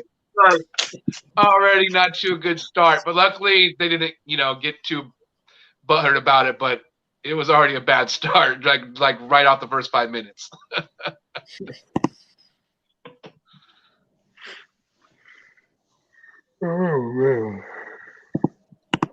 All right, I'll pull one more. So this is the one I got this the other day. I got kind of a lot of records for. It was $45 total, and this was one of them in there. And this one I've been looking for a long time. I have a reissue, but I bought this on Saturday while I was not doing Record Store Day, kind of doing it, but not buying the releases. And I got a first issue of Lionel Blanc. Super, super nice. I paid $10 for it. The dude, love the guy, love the record store, but this is one he could have definitely sold for a lot more. Yeah, he definitely mispriced that one. But real gem of mine. I was kind of so excited about this. I didn't inspect that Thin Lizzy well enough, but that's all right. I was reading the comments right now. Yeah, they're funny. So was the deal with the Thin Lizzy that the promo only got one of the discs, or was it just that one of the discs has been lost? I think it's lost because there's a sleeve. Okay. And it came with the hype sticker and everything, and it's a beautiful, disc one. But yeah, maybe on eBay someone has a reversal where it's missing disc one and they want to part ways for a good deal. It's not a white label promo. So I mean, if you could match up the numbers, maybe you could end up with a complete copy of it somehow. Yeah, you probably can find it. That was a little bit of a swing and a miss for me, but that's okay. It happens, man. There's been a lot of records I've also bought, and I pull it out, and side one looks great, and I don't look at side two, and I get it home, and it is so beat. It's like somebody slid that copy down concrete, and like side one, great shape, but then side two, I've made that mistake so many times. Yeah, that sucks. They used to have a dot. Well, but I just take them on the wall. I got a master of what's it called, Justice for All, Metallica, and it's I paid $1 for it, but it's somewhat pretty beat up. But either way, it was worth getting back in the day when I was younger. But yeah, $1 for Metallica. Wow. Yeah, I mean, even I was, I was going to this junior college in Monterey, and there was like literally a mile up the road 2 record stores, Vinyl Revolution, Recycled Records. And I mean, the one guy was like your typical record store owner. He had a huge beard, and he was a roadie for Metallica, like during the Ride the Lightning years, or whatever, the couple years. And he had tons of interesting stories. He had a drum set up inside the record store. That's awesome. And but he knew everything about music. Like, this dude was so like, he would point you like, oh, what do you listen to? And then he would just refer up, he'd be like, oh, check out this one record. And then if you didn't like it, he would give you full price back the next day, So, but anything he recommended was like way killer. I mean, like the very first Deep Purple album he recommended to me. Oh. And I was like, I'm not really a big Deep Purple fan. He's like, have you heard the first album? It's really good. Can't say I have. He's all, I guarantee you'll like this. Yep. And it blew me away. I was like, God, I went in the next day. I was like, dude, you were right on the money about that. I would love the fuck out of this album. You know what I mean? And so he was, and what's even crazy, I was taking jazz improv. And so he knew I was all like, into guitars. So he was all, there was a Kenny Burrell album for $4. And he's all, you're going to eventually get into Kenny Burrell. So you might not like him right now. He's all, but you'll get into him. And that dude ended up really being one of my favorite guitar players. It just took a while for me. And it was, what's really funny, another guitar player was like, oh, I'm a big fan of, Kenny Burrell. And I was like, wait, I think I have that dude's album. And I like ripped through my collection, and I was like, whoa, you know what I mean? And then I love that album, anyways, but being that close to those places, and the records were so cheap, I was getting a lot of stuff for a great deal. You know what I mean? So, and though, it's definitely changed now where they're reissuing at least so much more, but the prices on a lot of old stuff that you could get for so much cheaper is like gone up quite a bit. Yeah, I was talking to a buddy of mine at the record store that I go to. He's been working there for like 20 years. And he said when he was coming there, you know, he was getting Motorhead albums for $6, $5 a piece. And Yeah, totally. boy, it is not the case like that anymore. Yeah, even I was getting Sabbath records right before the Osbourne show came out. Mm-hmm. And it was weird how just the Osbourne show coming out on MTV back in the day, Black Sabbath records all went up like $10. Mm-hmm. Yep. You know what I mean? So it was like I already kind of, I didn't foresee anything, but I was like thinking, telling my friends, you better get Black Sabbath now because they're going to keep going up. I felt like, which Absolutely. they kind of did in a way. You know what I mean? They still, it's like you can find their records for cheap, but there's like that.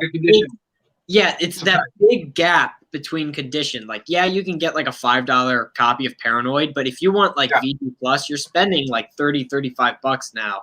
Yes, exactly. That's kind of the point I'm hitting, because when I started collecting, you know, I didn't know as much about, you know, condition, and I didn't have as good of equipment, so it didn't matter as much. But now it's like this, because now I'm trying to, well, vinyl's still somewhat cheap because it just keeps going up. I'm trying to like get new copies of all these albums, and like even like Kiss, like trying to find a clean copy, like an original or at least an older reissue of like, it's like impossible. It's really impossible now. You're spending $45. I can tell you what happened to a lot of those original Kiss records from the 70s and 80s because I'm that age. Let's hear it. So like some of the Kiss I've never been a huge Kiss guy, but I had a few records when I was a kid. So my little sister took a pencil to one of my Kiss records one day and screwed them up. And then my friend in high school, who was a huge Kiss fan, I'm sure all his Kiss records have marijuana all over inside the grooves and stuff. So that's what happened to your Kiss records. Angry little sisters and guys using them to roll their joints. All right. Well, you know, that's fair enough.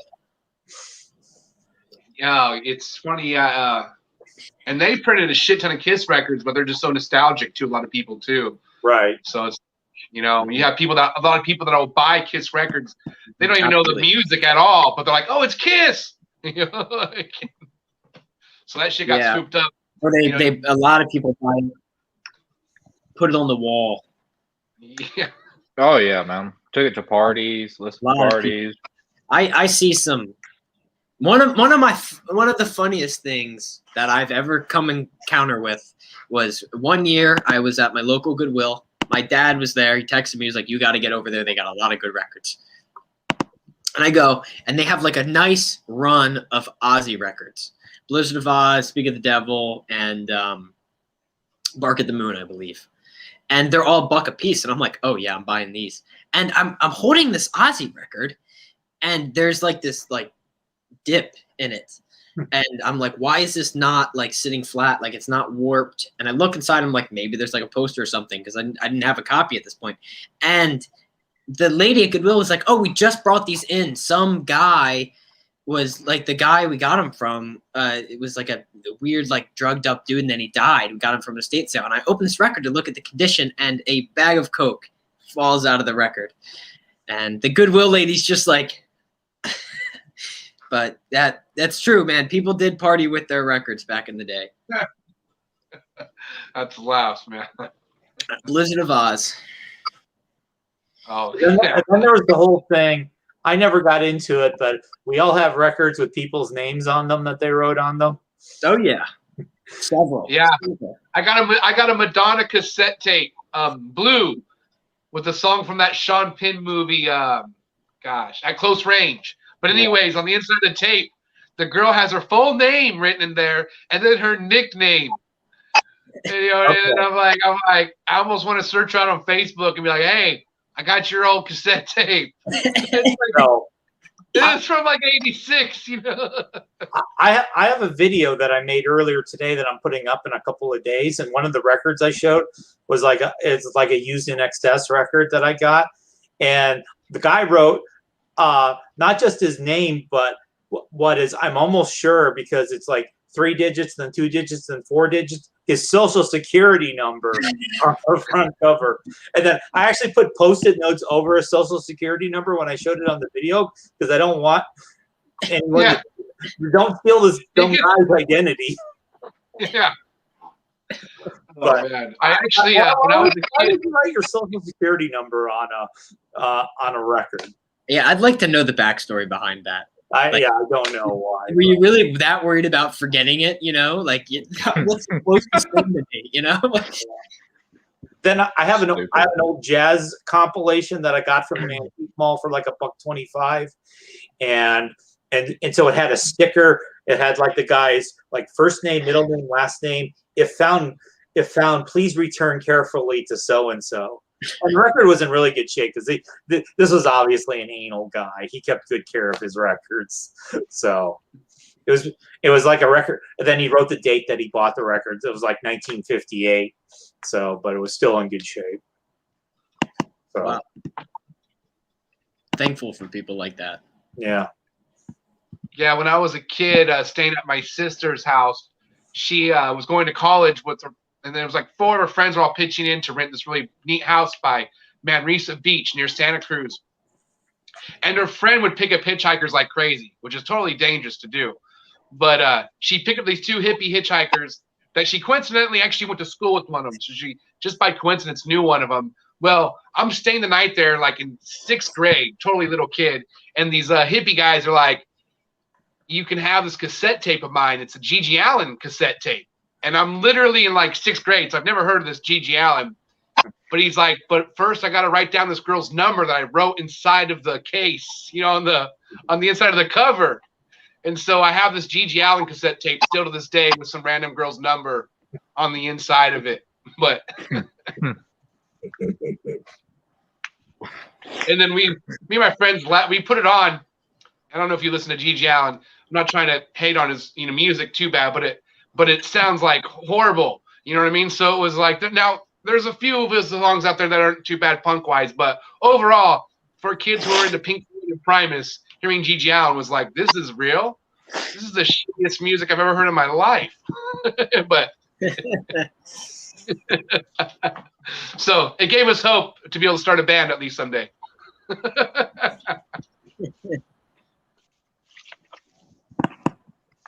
So we were talking, me and All the World's a Stage. If you guys don't know him, Steve, awesome channel, personal favorite of mine. We were talking earlier about records by good bands or bands with great records, but then they drop a stinker. And we were talking about like some Grateful Dead stuff and there's some stinkers and some discography. Do you guys have anything that comes to mind? Because we were talking about it earlier and it was really an interesting topic. Can you guys think of, or maybe you have one in your collection that you love the artist, but they have one album and you just absolutely dislike it? REM. So, I mean, particularly the last few albums, the REMs aren't that great, but most of them still have a couple of decent songs. Their record Around the Sun, which I think was their 3rd to the last, is just fucking worthless. So it's and I found a quote from Peter Buck. Peter Buck basically agrees with me. He's like, "Yeah, we were really bored when we made this record." So that was the first one that came to my mind. So I would say I'm a big Pink Floyd fan. I can't stand the final cut. It's just like it just sounds like Roger Waters is like just I don't even know what. It sounds like he's just crying on the album the whole entire time. And it's just I know some people like it. There's one really good song with David Gilmour on it, but other than that, can't stand Pink Floyd's the final cut. If you're into Roger's solo stuff, I find that the people who really like Roger's solo stuff really dig the final cut, and people like who are the David solo stuff kind of guy don't dig it as much. But it's because I feel like on that one it's because David Gilmour was definitely going towards his solo direction already. You know what I mean? And he had a few albums under his belt at that point. So it's more of like just a Roger Waters solo album, I feel like. And then David Gilmour was going the direction Pink Floyd had already kind of wanting to go. I mean, this is what I assume. You know what I mean? So I feel like, you know, I feel like David Gilmour is more like Dark Side of the Moon versus Roger Waters wanted to do The Wall more. Exactly. Yeah. Exactly. And like I think they've really nailed it together on like Animals. You know, Oh yeah, man. I think a that's mixture of both of them. I think that's the perfect fusion. I don't know. I like it's like if Dark Side of the Moon and The Wall had a baby, it's Animals. It would be right if you took out Wish You Were Here, it'd be right in that time period. I like Wish You Were Here a lot though, man. That's such a good album. Sonic, like production wise, I know Dark Side of the Moon is really good too, but Wish You Were Here, it sounds really, really, really good. It's really good. They have the production down, done by Alan Parsons, I believe. Yeah, Alan Parsons. I don't know who did Wish You Were Here or Animals, but I know Parsons did Dark Side of the Moon. I think he did a run of I could be wrong, but I think he did a run of their stuff with them. I can't remember. Yeah, Wish You Were Here is killer, man. It just depends kind of what mood you're in. But if you're, when we were younger, we would put on Wish You Were Here. We would trip out how good that album is. We're like, Welcome to the Machine would come on or whatever. We were like, shitting Twinkies when I had a good, I had a really loud stereo when I was a kid. We didn't know how good it was, but it was like you could hear it from like a couple blocks away at least. So it felt like you were in the machine once that song would come on. So yeah, man, I definitely, I agree that it's hard for me. Animals is like my first love of Pink Floyd, but I shift as far as like what I go through phases of listening to for them. I really dig Momentary Lapse of Reason too. I really dig that album. Yeah, that's a good album. Mm-hmm. That's a really good album. I think that's an underrated album. And that one in Division Bell, man. Division Bell's really good. Yeah, Endless River is a flop for me. I've tried it. I just can't quite get it. I can't quite get on board. It's like a I don't know how to explain it. It's I don't know. I like some of it. I think some of it is really good, but hey Wes, I think I need to go ahead and check out now. But thanks for having the stream and having me on. And yeah, man. Yeah, anytime. Yeah, happy to talk to you, and thanks for sticking around and shooting the shit for a while. Yeah, no problem. You guys take care. Enjoy your night, man. All right, good night. Haters. I think that let's see. I know a couple more. I don't like I saw you were talking about earlier. Springsteen. I can't get into. The Clash. The Clash is really good. It's just I haven't really dove into their whole discography yet. I think Black Black Sabbath 90 stuff. Besides the one where Dio came back, I think it's really, really shaky. I mean, because they kept on changing singers and everybody wanted Ozzy to come back. Yeah, it was like a new band almost every single album in the 90s, pretty much. And they had that run of albums that is kind of forgotten about. They had the Tire, TYR, whatever it is. They had like Headless Cross.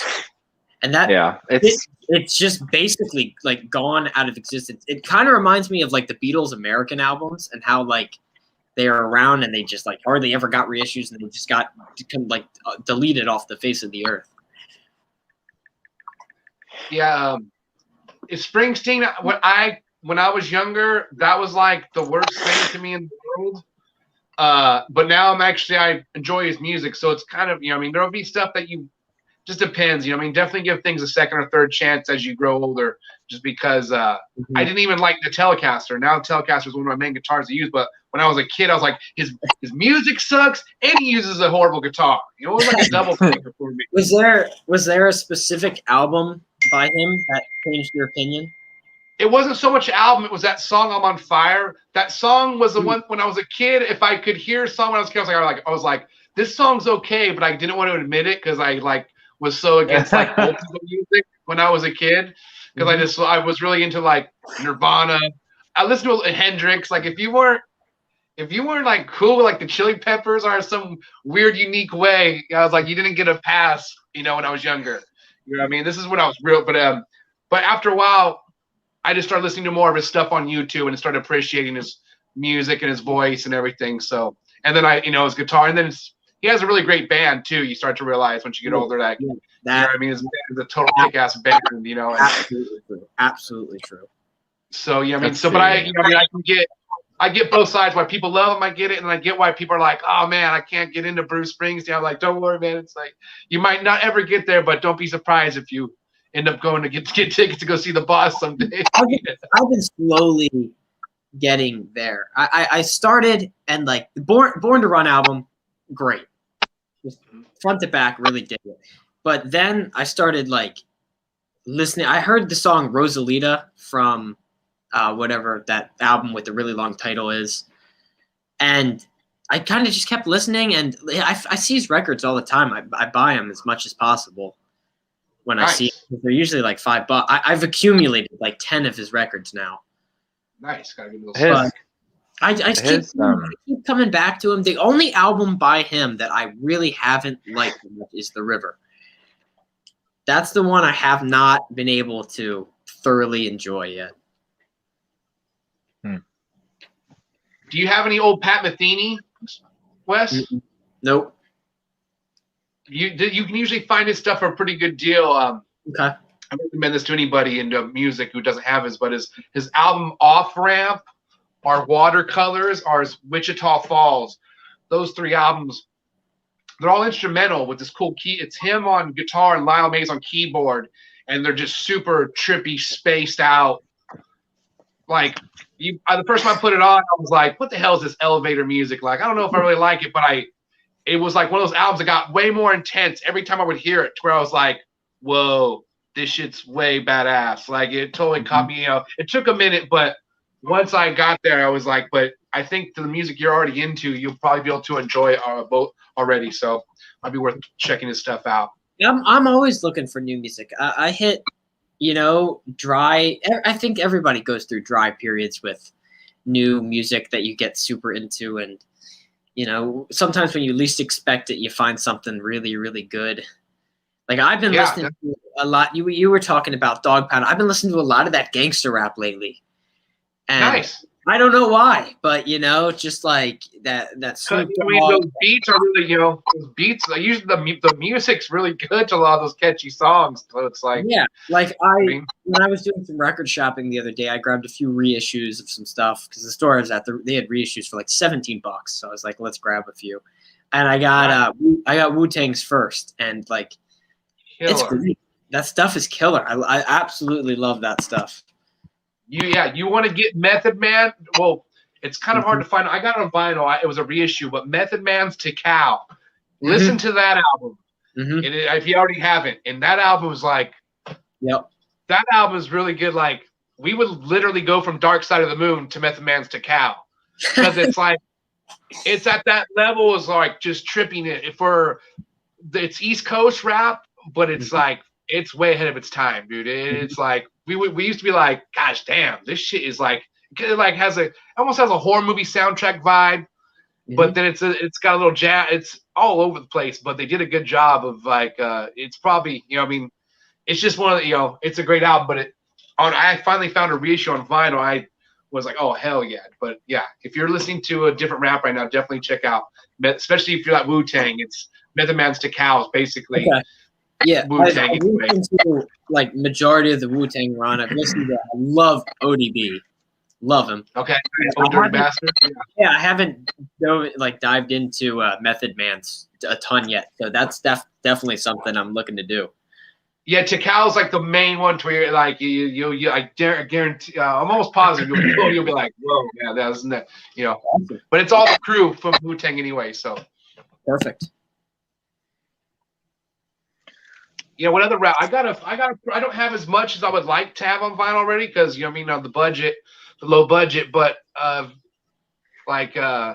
have a list of a lot. Because when I was younger, two of my best friends were heavily into rap, so it was like they loved the stuff I liked. Plus, they had a lot more rap, and then I had a lot more punk, and different grunge and stuff. And then with a smaller rap collection, but together. So we ended up exchanging just music and stuff. So I'm huge fan of rap. I have a lot of rap CDs though, but not as much on vinyl as I would like to have yet. That's where I stand. I don't have that. I have very few rap on vinyl. I have a couple of Tribe Called Quest albums, but a really, really limited rap because I don't know. I'm trying to keep the collection somewhat small. So I'm sticking to rock, and if I have the rap on CD, I'm just calling it good for now. Because I like collecting originals, and you know as well as I do that rap originals are expensive. Yeah, definitely, man. Like stuff, then you'll be able to find originals of Pat Metheny probably for under $10 at least. Okay, they're pretty cheap. Awesome. They're pretty. They're kind of like ones you would see. You would see them all the time. When I was younger, it was just like if anybody got through a Pat Metheny phase, you could almost get his discography in one record trip. You know what I mean? Yeah, that's awesome though. Okay, I'll put that to good use. But yeah, I got into Ralph Towner that way. I was looking for Tangerine Dream, and there was none in the T section, and but they did have Ralph Towner, and it was $3, and I had never heard of it. And so, anyways, I ended up throwing it in they have a record player in the record store I go to for the used records. So I just gave it a quick spin, and I knew right away. I was like, oh, and it was $3. But now I'm going through a huge Ralph Towner phase where I even ordered one of his other records online that was still sealed for a really good deal. So that's like my new favorite guitarist right now. But yeah, I definitely recommend him worth checking out. Cool. I've been digging that. I have one of his albums called Multiplication. It's this guitarist. He's done some weird like reggae stuff, but then he kind of got into this fusion. His name's Eric Gale. Awesome record. Eric Gale, yeah. Eric Gale, you're talking about? Yeah. Yeah, I got to see him live, man, a couple years ago in Antones in Austin. Awesome stuff. I've been listening to a bunch of that recently. Yeah, I got some. Let's see, I got one of his records on vinyl, and he signed it, man. Let's see. It's a really good record too. This one right here. Yeah. Yep. That is awesome. Yeah. Him and his wife signed it, man, and he put on a really good show. He didn't disappoint. This is a good album right here that I think a lot of people haven't mentioned as much as Marcus King's solo album, El Dorado, and produced by the guy from the Black Keys. Yep. Dan Auerbach. It's definitely worth it. Yeah, I mean, it's worth listening first to, and if you really enjoy it, you get it on vinyl. But this is kind of a newer stuff. Black Keys just put out an album too. Who did? Oh yeah, the Black Keys. Yeah, I haven't checked it out yet. I'm gonna check it. Give it. It's good. It is blues. Their last one was like rock forward. This one is blues. It is awesome. Really, really like it. Nice. I'm gonna give it a listen tonight. Then, yeah, I'm glad you recommended. You guys mentioned that. Then. Man, I've been digging this dude a lot. I know you all talking about newer stuff, and I am into the newer stuff. The Black Keys are really good. But man, when it comes to this guitarist, I don't know why. I got into him probably like a year and a half ago. But man, Robin Trower, dude, he can shred like nobody's business. If you ever, I mean, my gosh, cool, bro. This dude, yes, Robin Trower's the godfather of he's one of the greats, man. He's awesome. This dude kicks some serious ass on the guitar. Like it's like Hendrix mixed with like Clapton. I mean, it's absolutely perfection. I mean, I've got his. I don't know if you can see it, but. The orange one as well. I got those in shrink for like, I don't know. This was $2.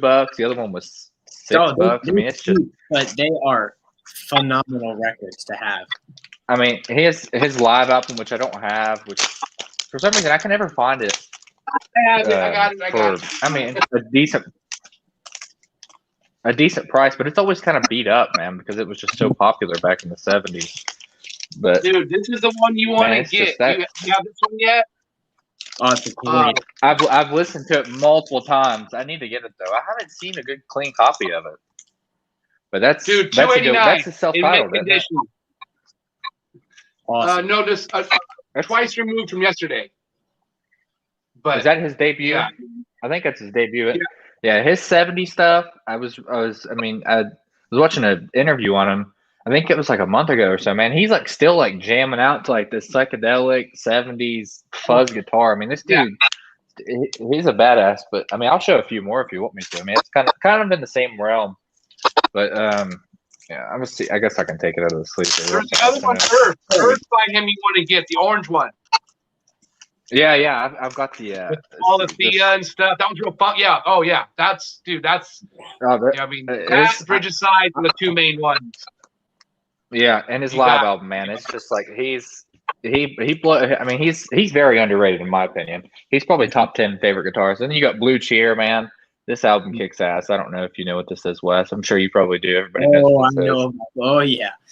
Oh yeah. This man, I've gone through.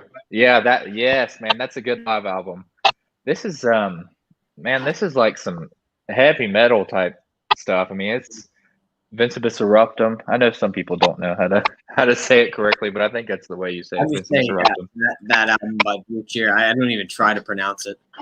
It's yeah, it's from 1970, I'm pretty sure, like early 1970s, maybe, I don't know, something like that, 68, 69, 70, somewhere in that realm. It's pretty heavy stuff, and then I guess I'll show this one too. I know this is more of like the psych stuff. I don't know if you all like psychedelic music.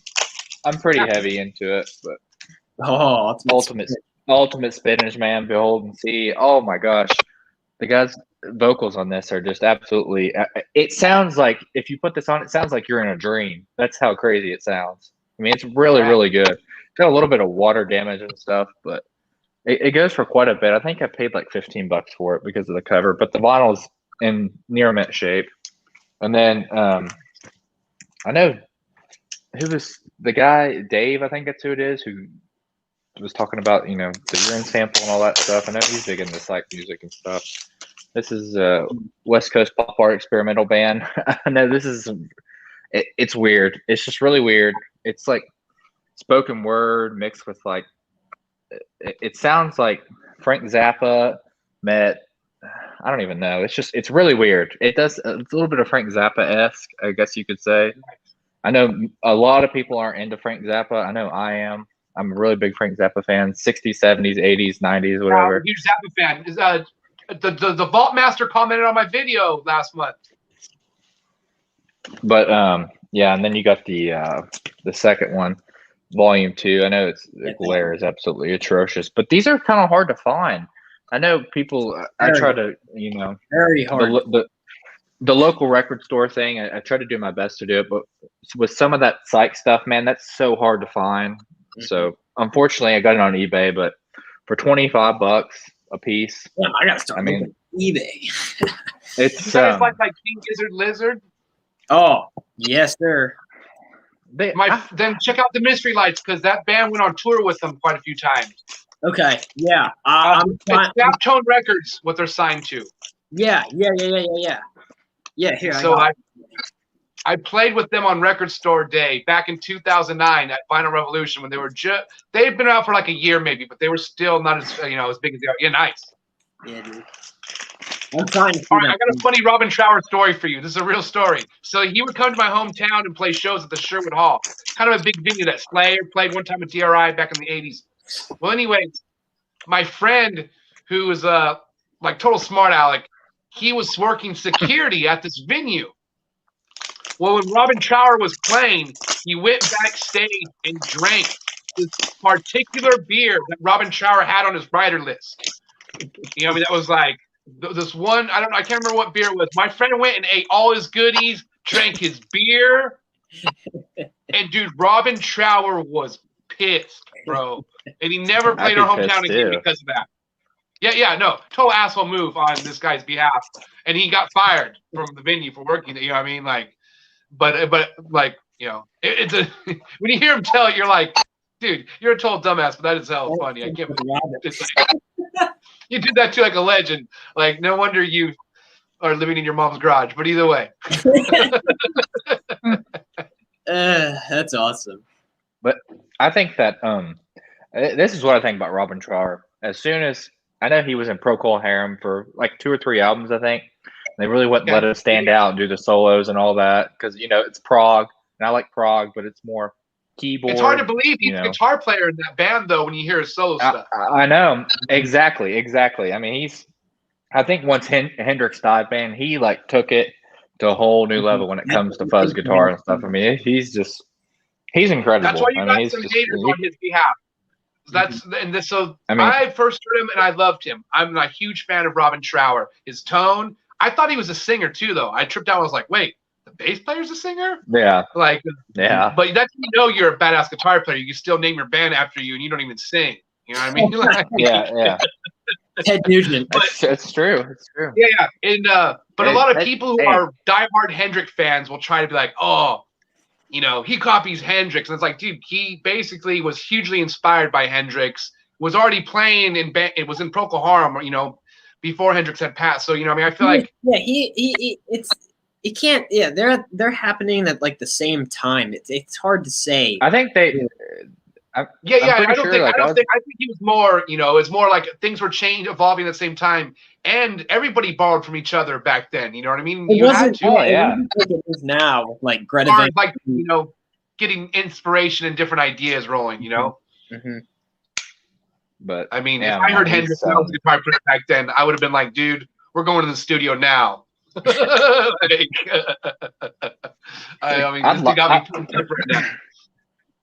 I would love to get the Hendrix Live in Maui stuff. That stuff is so good, man. The Live in Maui stuff, if you've ever heard of it. Oh my gosh, I've watched the videos of it. Yes. The video was the videos are incredible. It was so clear that like I couldn't. Good deal too. It's not too pricey. Yeah, that is a good deal. It is, yeah. That is a great deal. That is a great deal. I'm going to pick that up. That Hendrix Live at Winterland, I think it is. It's really cheap right now. You can get it at Target for like $15. But yeah, I picked it up. I got it. That stuff is. I still worship Band of Gypsies. That to me really is my dude. You see my holy grail of Band. So I ordered this when Michael Dobson, who owned Classic Records, sold his archives to Acoustic Sounds. Mm-hmm. This is from his personal archive. He kept the first 2 copies of everything he made, and this is number 2. That is so awesome. Jeez. And, I bet that sounds amazing, too. Yes. Super. Thank you, guys. Super stoked to get it. It was one of those things where at like 3 a.m, I'm on YouTube, and Chad was like, hello, everybody. I just want to let you know that we're going to be selling this archive. And I was like, what are you? And he's like, everything's on our website now. So I went, and the first album I looked at was Midnight Blue by Kenny Burrell, which they had for way expensive. But then I seen the Hendrix, and I ended up getting at least I can only afford one, or, you know, I mean, there's no way I could get, you know, and so I went with the Hendrix, because I don't really have any high end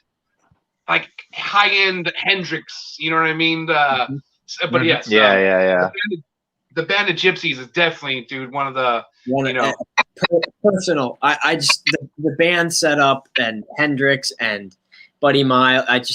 That album to me is that's like my home for when I want to listen to Hendrix. That's what I put on every time. Yeah, there's an album of the Rehearsals supposedly that I don't have that I want to get, and JD Simon, this really good guitar player out of Nashville, highly recommend. He's like, if you like the Band of Gypsies, get the Rehearsal Sessions. And I was like, what? Rehearsal Sessions? Yeah, I got how do you know? Disco. Okay, yeah. Here I come. Nice. But yeah, man. Hendrix. Yeah, dude, there's so many. It's crazy how he wasn't here for that long. He did record a lot of stuff, but combined with all his live, the bootlegs, it's like, you know what I mean? I did an episode where, you know what I mean, I go through every one of my Hendrix albums, and it's quite a long one.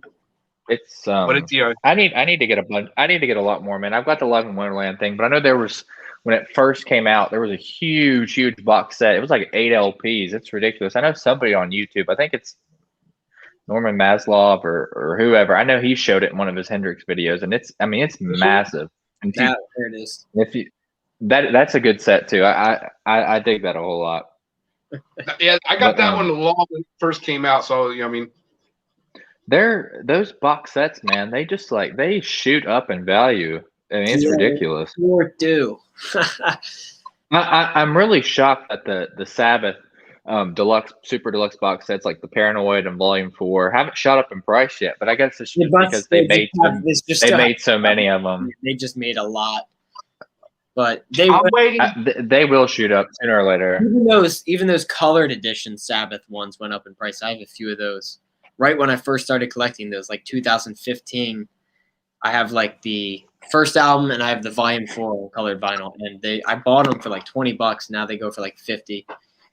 So it will happen. It's I want to get the. I love Sabbath. I already have all their albums, but at least all the stuff with Ozzy and a couple with Dio. But I want to get Sabbath Bloody Sabbath when they do the box set. I definitely have to get that. I hope they're doing it because they've been skipped. They skipped their first and they skipped Master of Reality for the boxes. No, they did Master of Reality because that's the one. Yeah, I don't know why. No. I have Paranoid. Never mind. I have Paranoid. Yeah, You're right. Paranoid Volume 4, and now they did Sabotage. I want to pick up I'm going to pick up probably all of them up sooner or later. I mean, I wasn't sure. I bought this. I put on the live stuff, and now I got to get them all. Oh, that's the main reason I got my Paranoid was for the live albums that are in it because I was like, I don't have any good live Sabbath on vinyl. Yes, exactly. They have that live at last. It sounds terrible. They never put anything out, man. It's the same thing with Pink Floyd, man. There's no live stuff I heard from like the 75 tour of Sabbath, and as soon as I knew, I had to buy it. There's so much stuff on the vault. It's ridiculous. Here, hold on. I gotta. But yeah, man, definitely gonna pick up the Volume 4 sooner or later because that's probably my favorite Sabbath album. You guys ever seen this one around Christmas? It came out. Oh yeah. I got that one. I've seen that. I got that for a friend of mine. Yeah, it's not the best recording, but the song list is really good. So it's a decent recording. It's not, so it's not horrible, but I recommend it. It's definitely worth listening. There's a bootleg going around too on eBay. It's a comp of their California Jam sets. Oh man, I got buy that, and it was not. It was okay. The pressing kind of sucked. The quality was shit. The one that's really good that I have on CD, it's like an orangish cover. Let me just go grab it real quick. But it's towards the end, so the set list is phenomenal, and it's a good recording. And they did put it out on vinyl. Like there's bootlegs, I think, of it on vinyl, but it's pricey. But it would be neat if they reissued that live one. So since they haven't done that, when I seen on the box set, it was like these 3 live albums on Paranoid. That was the biggest selling point. You know what I mean? And they're killer, man. I was like, damn, dude, it's like a little rough around the edges on the performance on their behalf. You know what I mean? But the sound quality of the drums, and then Ozzy, he's phrasing's like out of place sometimes, but his voice is like a monster. Well, you know what I mean? It comes out and it's like this just electricity when Ozzy plays live with Sabbath. There's like this unmatched presence. Yeah, you know what I mean? The guitar tone is crazy good too. Like you're like, wow. Yeah, in my live album, I think that the instruments are a little clearer than the vocals. Okay. And it's just like this. Probably. I never hear. I mean, Sabbath is one of those bands, one of the few bands from the 70s that didn't put out a live album. Yeah. Or at least not like an official one, not like Deep Purple. There's probably. I'm gonna go grab one that I think you might not have seen. But I think I think Sabbath Bloody Sabbath came out like late 73-ish. I think it is what it was. I'm pretty sure 73. What was 73? Because they put out two albums in 70. No, wait, no. 71 was Volume 4. I don't know. 70 is their first two. No, 71 Master of Reality, and then 72 Volume 4. Yeah, so they skipped Sabbath Bloody Sabbath and Master of Reality for the box sets.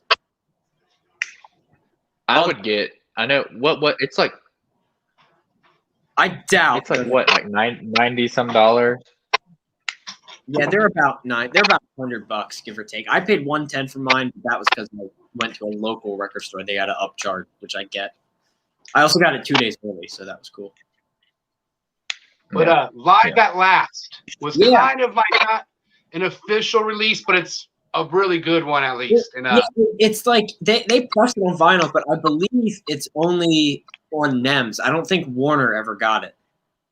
Okay, yeah, it's like It would probably be. I think this was like released in Europe or something. Yeah, this wasn't American release. It could be an import. That's why it's kind of hard to find on vinyl. But it does exist. It is official, but just not here.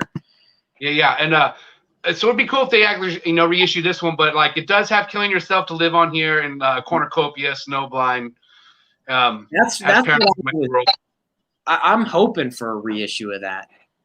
Yeah, and that was my first. My friend had a cassette tape, and I was like, "Where'd you get this?" You know what I mean? And so I actually ordered this off of eBay back like in 2002. Before I didn't even really know what the hell eBay was. Barely so new back then to me. I might have to pick up a copy of that CD just so I can give it more of a listen because it might be on. I think you can stream it. It might be streamable by now. It's not. Not streamable yet. Is that UK Sabbath Bloody Sabbath? Nice. Nice. Yeah, that's definitely one. I mean, that's gosh, they're all great albums. It's hard to pick one favorite Sabbath. Volume 4, I really love a lot because that was like my cousin and I would play Snowblind together, and that whole album's really good. Yeah, that was like when I heard Supernaut for the first time. That was like I was like, holy shit, Sabbath Nice. ruled. And then I got into Ozzy and I listened to like, Steal Away the Night, and I was just like, holy smokes. Yeah. That Randy Rhoads Ozzy stuff is killer. Oh yeah, man. Diary, like it's hard for me. Diary of a Madman, I tripped way off. I mean, that blew me away. It still does to this day. It just gets better like a fine wine. But yeah, of hearing it for the first time, I was like, "What? This is crazy." I don't know. Just I don't know. Crazy Train's a very good song, but that's like he has other stuff that's way more complex and kind of a little more. I think there's a lot. Even on Blizzard of Oz, I think there's so many better cuts. Yeah, like Revelation. I mean, just Revelation. That's on Blizzard of Oz. Revelation. That's crazy good. Yeah, that's what I'm talking about. And that their tribute live album right after Randy passed. Oh yeah, I got 2 copies of that one, dude. Holy smokes, that is good. I can never find a copy of that album, and if I do, I've seen it for like almost $100. I saw it once for 15, and I should have bought it, and I could shoot myself that I didn't. Yeah, and I was able to get a copy from check this out. My friend one time takes me his wife at the time, her stepdad had a huge record collection, right? He was way big into it. So they wanted to show me his record collection because they knew I was into vinyl at the time. And well, this dude ended up having an affair on his wife, and they got a divorce, and she had his whole record collection. And they were like, come take whatever you want. I mean, you can't take the whole thing, but come have like, and dude, I took like 3 or 4 good ones because I could have took like 30 or 40. I could have just robbed this dude of every holy grail that I thought for myself, but I just took a few of them. But one of the ones I took was Blizzard of Oz, the first pressing with the original label, the first pressing, and the tribute. Yeah, because they were kind of hard to find. You know what I mean? The tribute has gone up in value by a huge amount. Huge amount. I mean, that's to get a nice copy now. You're talking $75. Yeah. I had a 3rd copy that I gave to my cousin for a gift because he didn't have a copy. They're hard to find. I was finding them in the wild. I was finding them in the wild like once a month for a while, dude. And I was like, I would start to buy them every time I see it.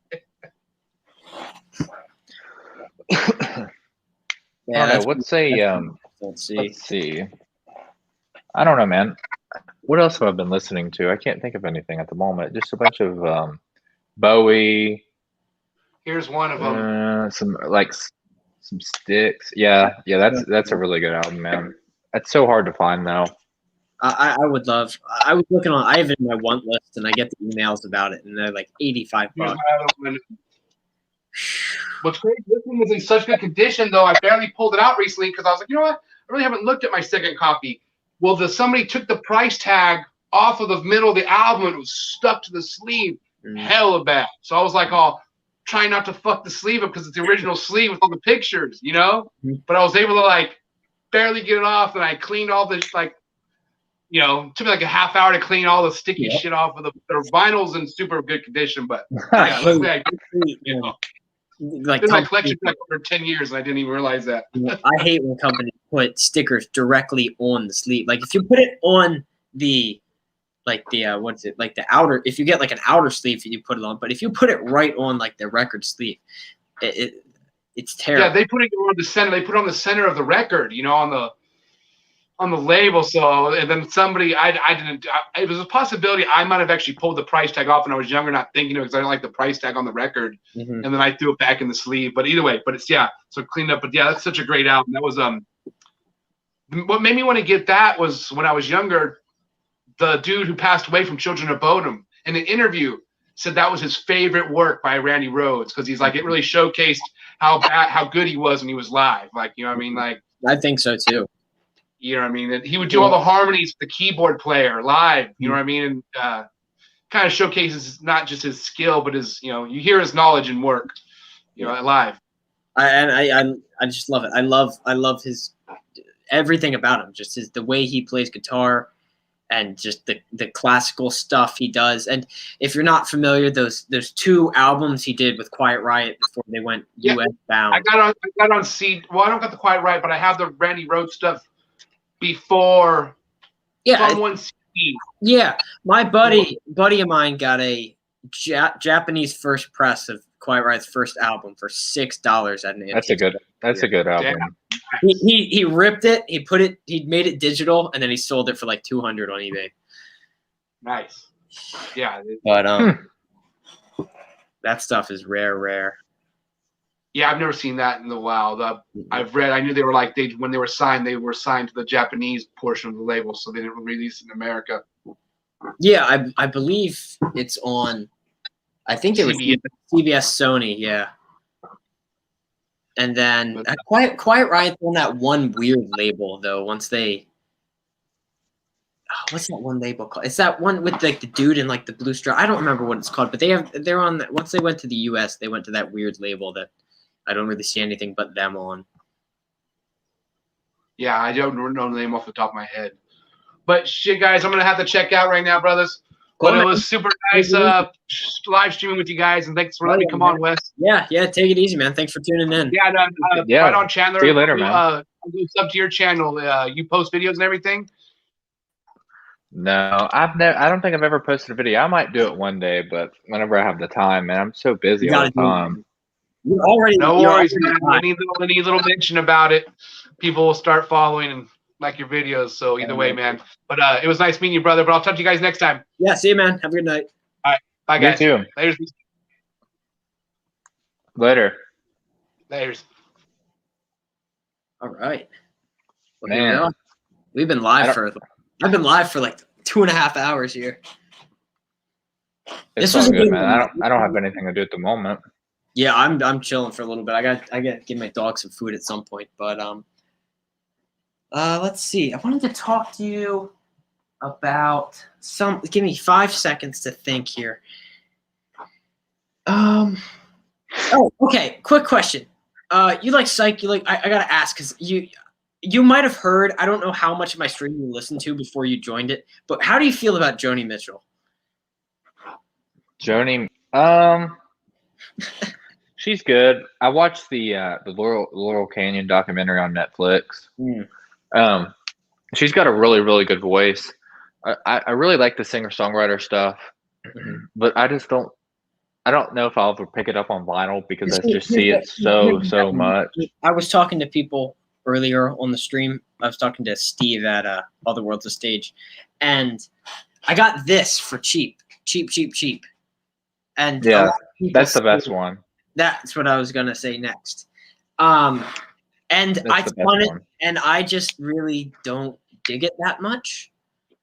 Oh wow! So I have this predicament here because I bought it for so cheap that I'm probably gonna end up selling it. But we were just all talking about records that are rare, but the kind of not super popular, like a lot of Bob Dylan stuff. Like Bob Dylan's first album goes for quite a few dollars, but You'll get it. I think I've had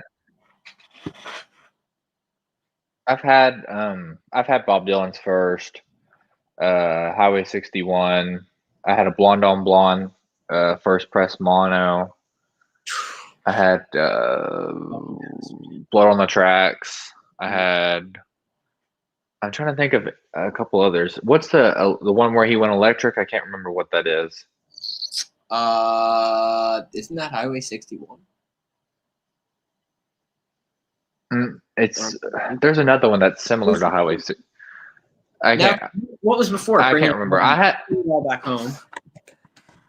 Yeah, Bring It All Back Home. I had that one, and I had I've had a bunch of Dylan, but I just never. I don't know, man. I never got into him. I don't know why,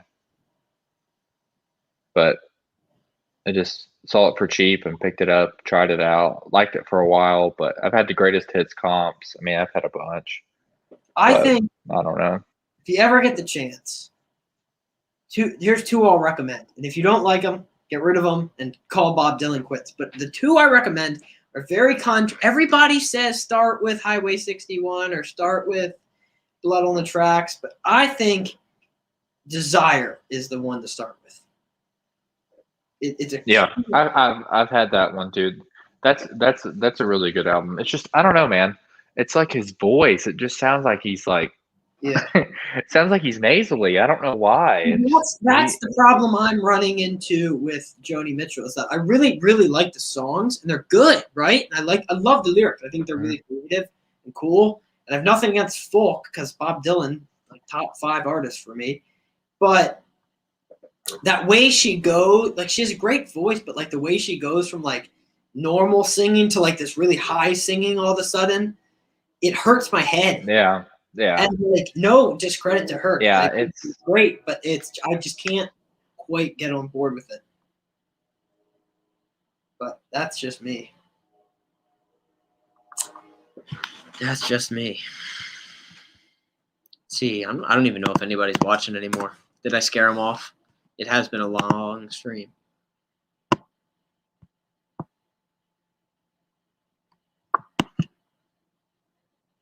You're muted.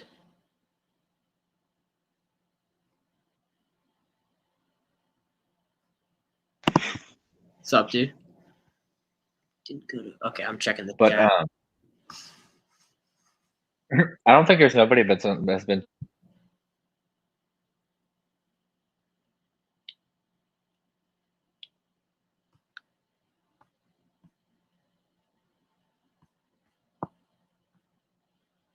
Might be experiencing some technical difficulties here.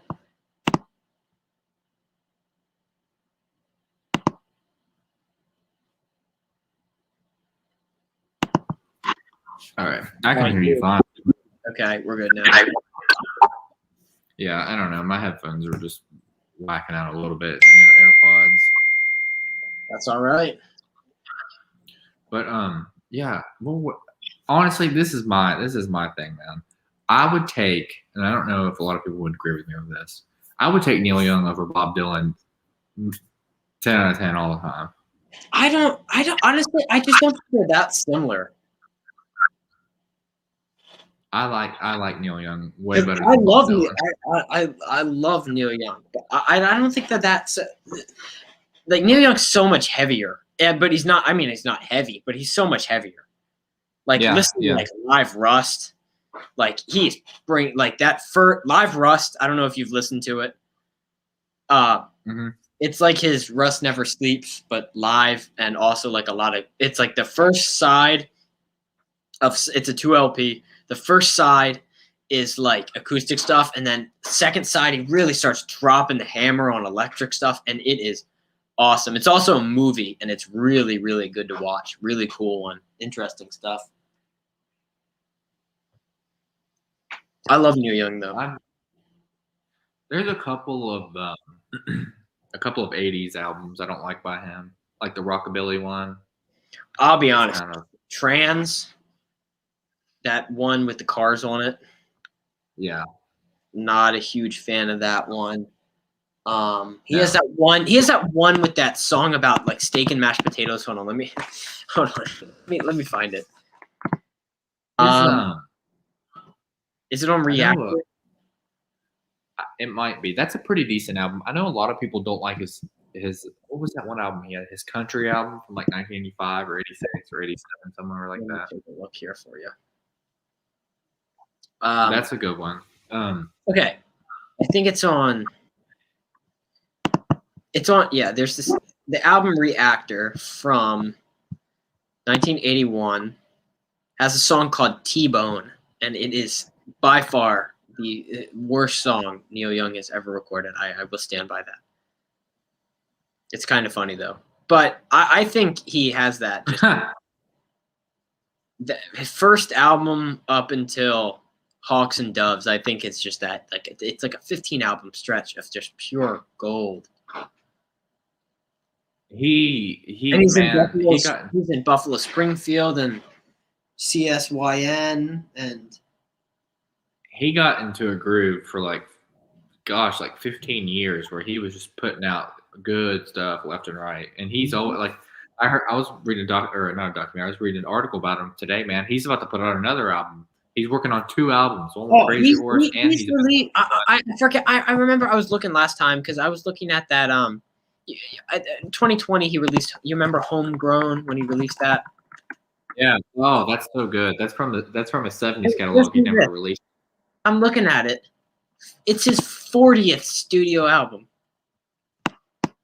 Isn't that crazy? The man is a good songwriter. He's a good songwriter, man. I mean, the only person I can think that might have more is Paul McCartney, because he has a ton of studio albums. There's a lot of filler. Some of his 90s stuff, like Pearl Jam, is really good. Psychedelic Pill from 2012, I think. That's a really good album. But I know he was also talking about in the article that he's just going to start releasing a bunch of archival stuff from the 70s and the 80s. So that's going to be really good. He has that Archives Volume 2 came out in 2020, and it's an archive of 72 to 76. And I tell you what, more of that, please. That's like, I must say, my absolute favorite Neil Young album.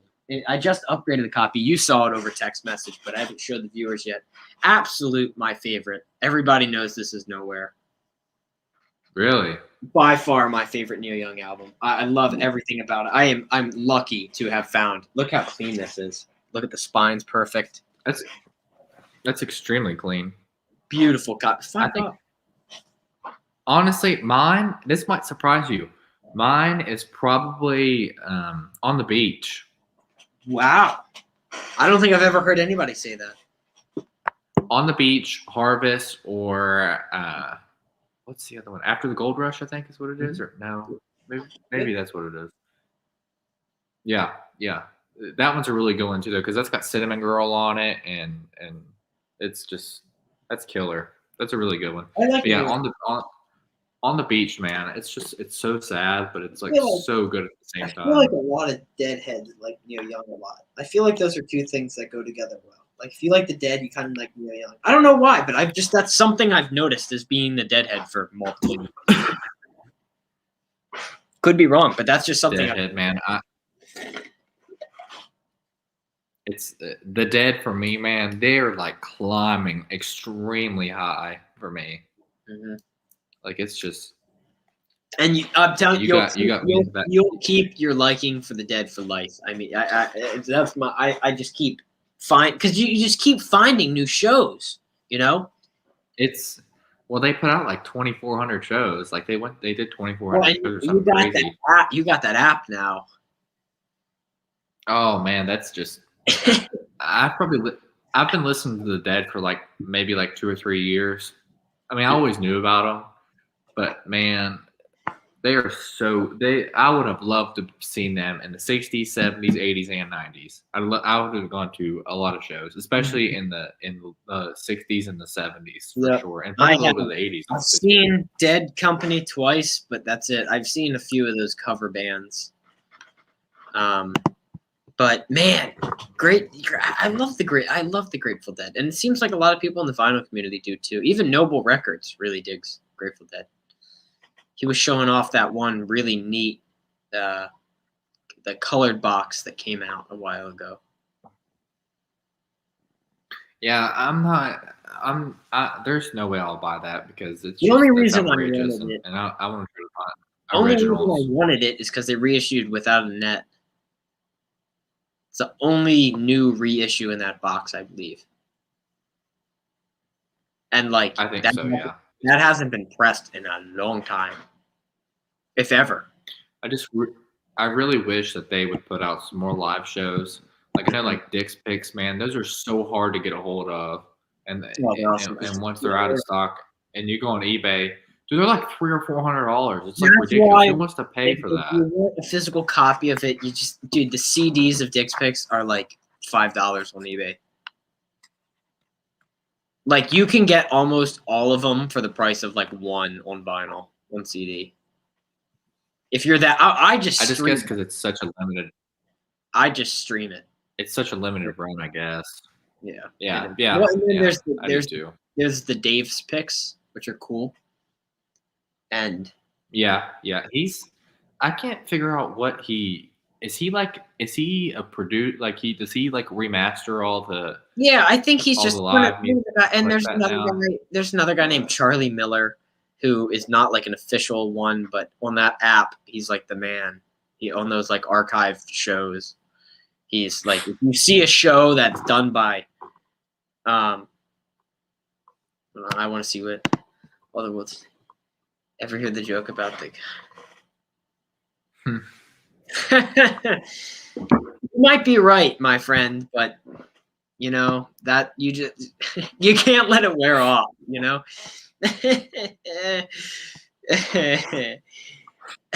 But yeah, man, I was looking for some Dead today, and I couldn't find any Dead. It's hard to find. I'm just looking for From the Mars Hotel and Built to Last, and then I'm content. Those are the last ones. I might just spend the money. I might just buy that Mo-Fi. Yeah, the Mo-Fis are probably honestly cheaper than some of the originals. No, but it's not like a huge jump, you know. So you might as well just spend a little more money and just get the Mo-Fi and have a really nice press of it. I need all their 80s stuff. I need some of the. I need Terrapin Station. I need what's the one? I can't remember what the other one was. Like 70s. Blues for Allah. No, that's early. Yeah, 70s. I need Blue. No, I need that one too. I need from 75 on. You need Shakedown. 75 on. And you need Shakedown. Yeah. Who? And I need the first one.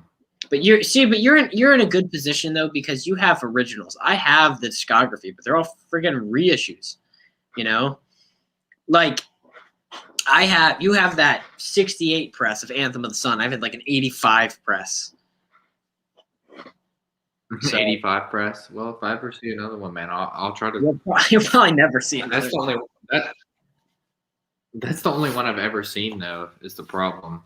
The only thing the mixes aren't all different, but like for Anthem of the Sun, there's a different mix between 68 and then 71.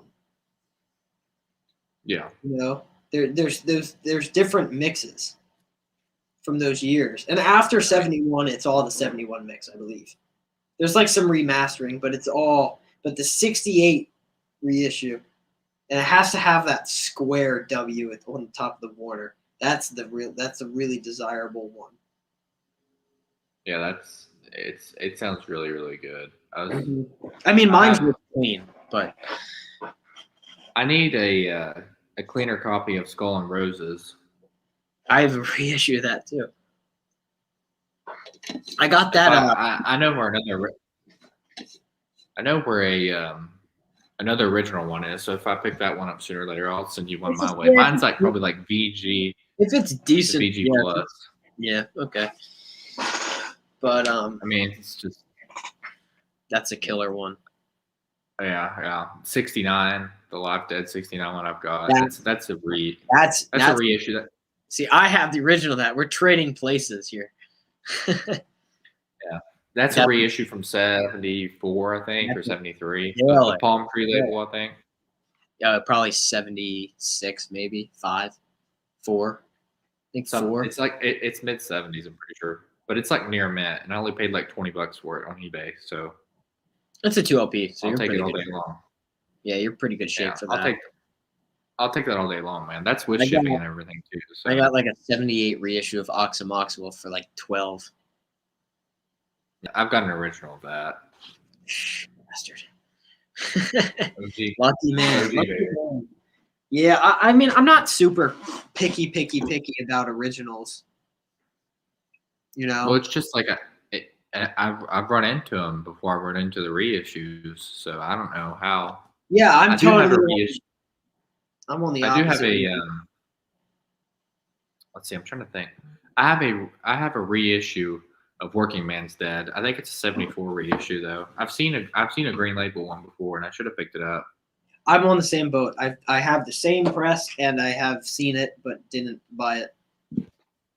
But it is what it is. I am.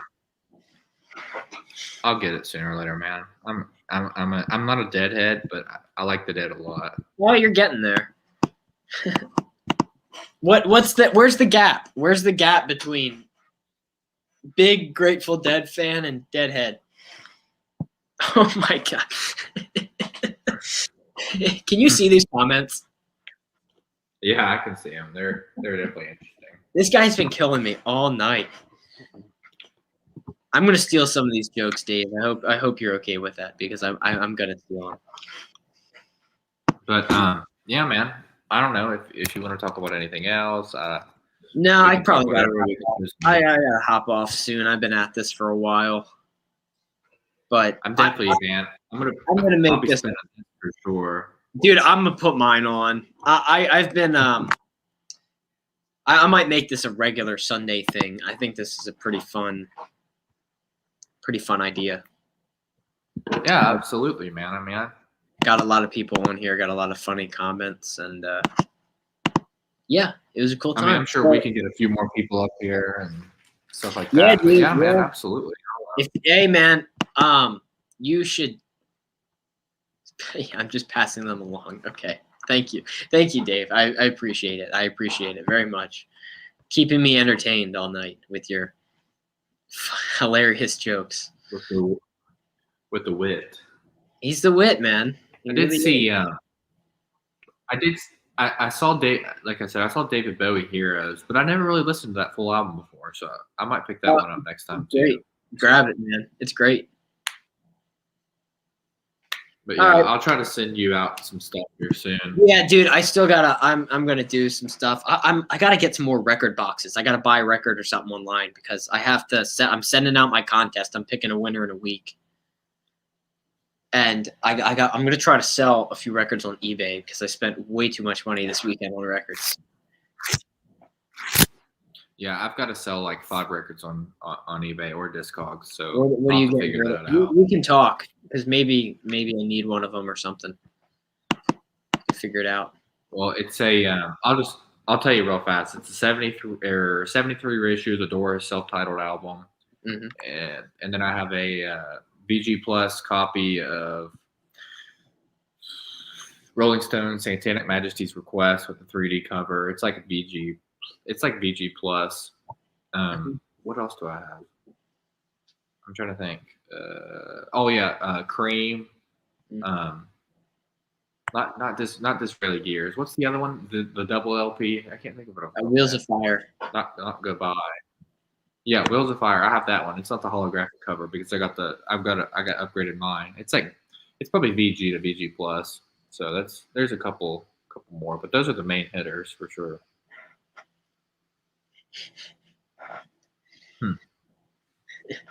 He's got some good jokes, man. Dude, this dude's on fire. But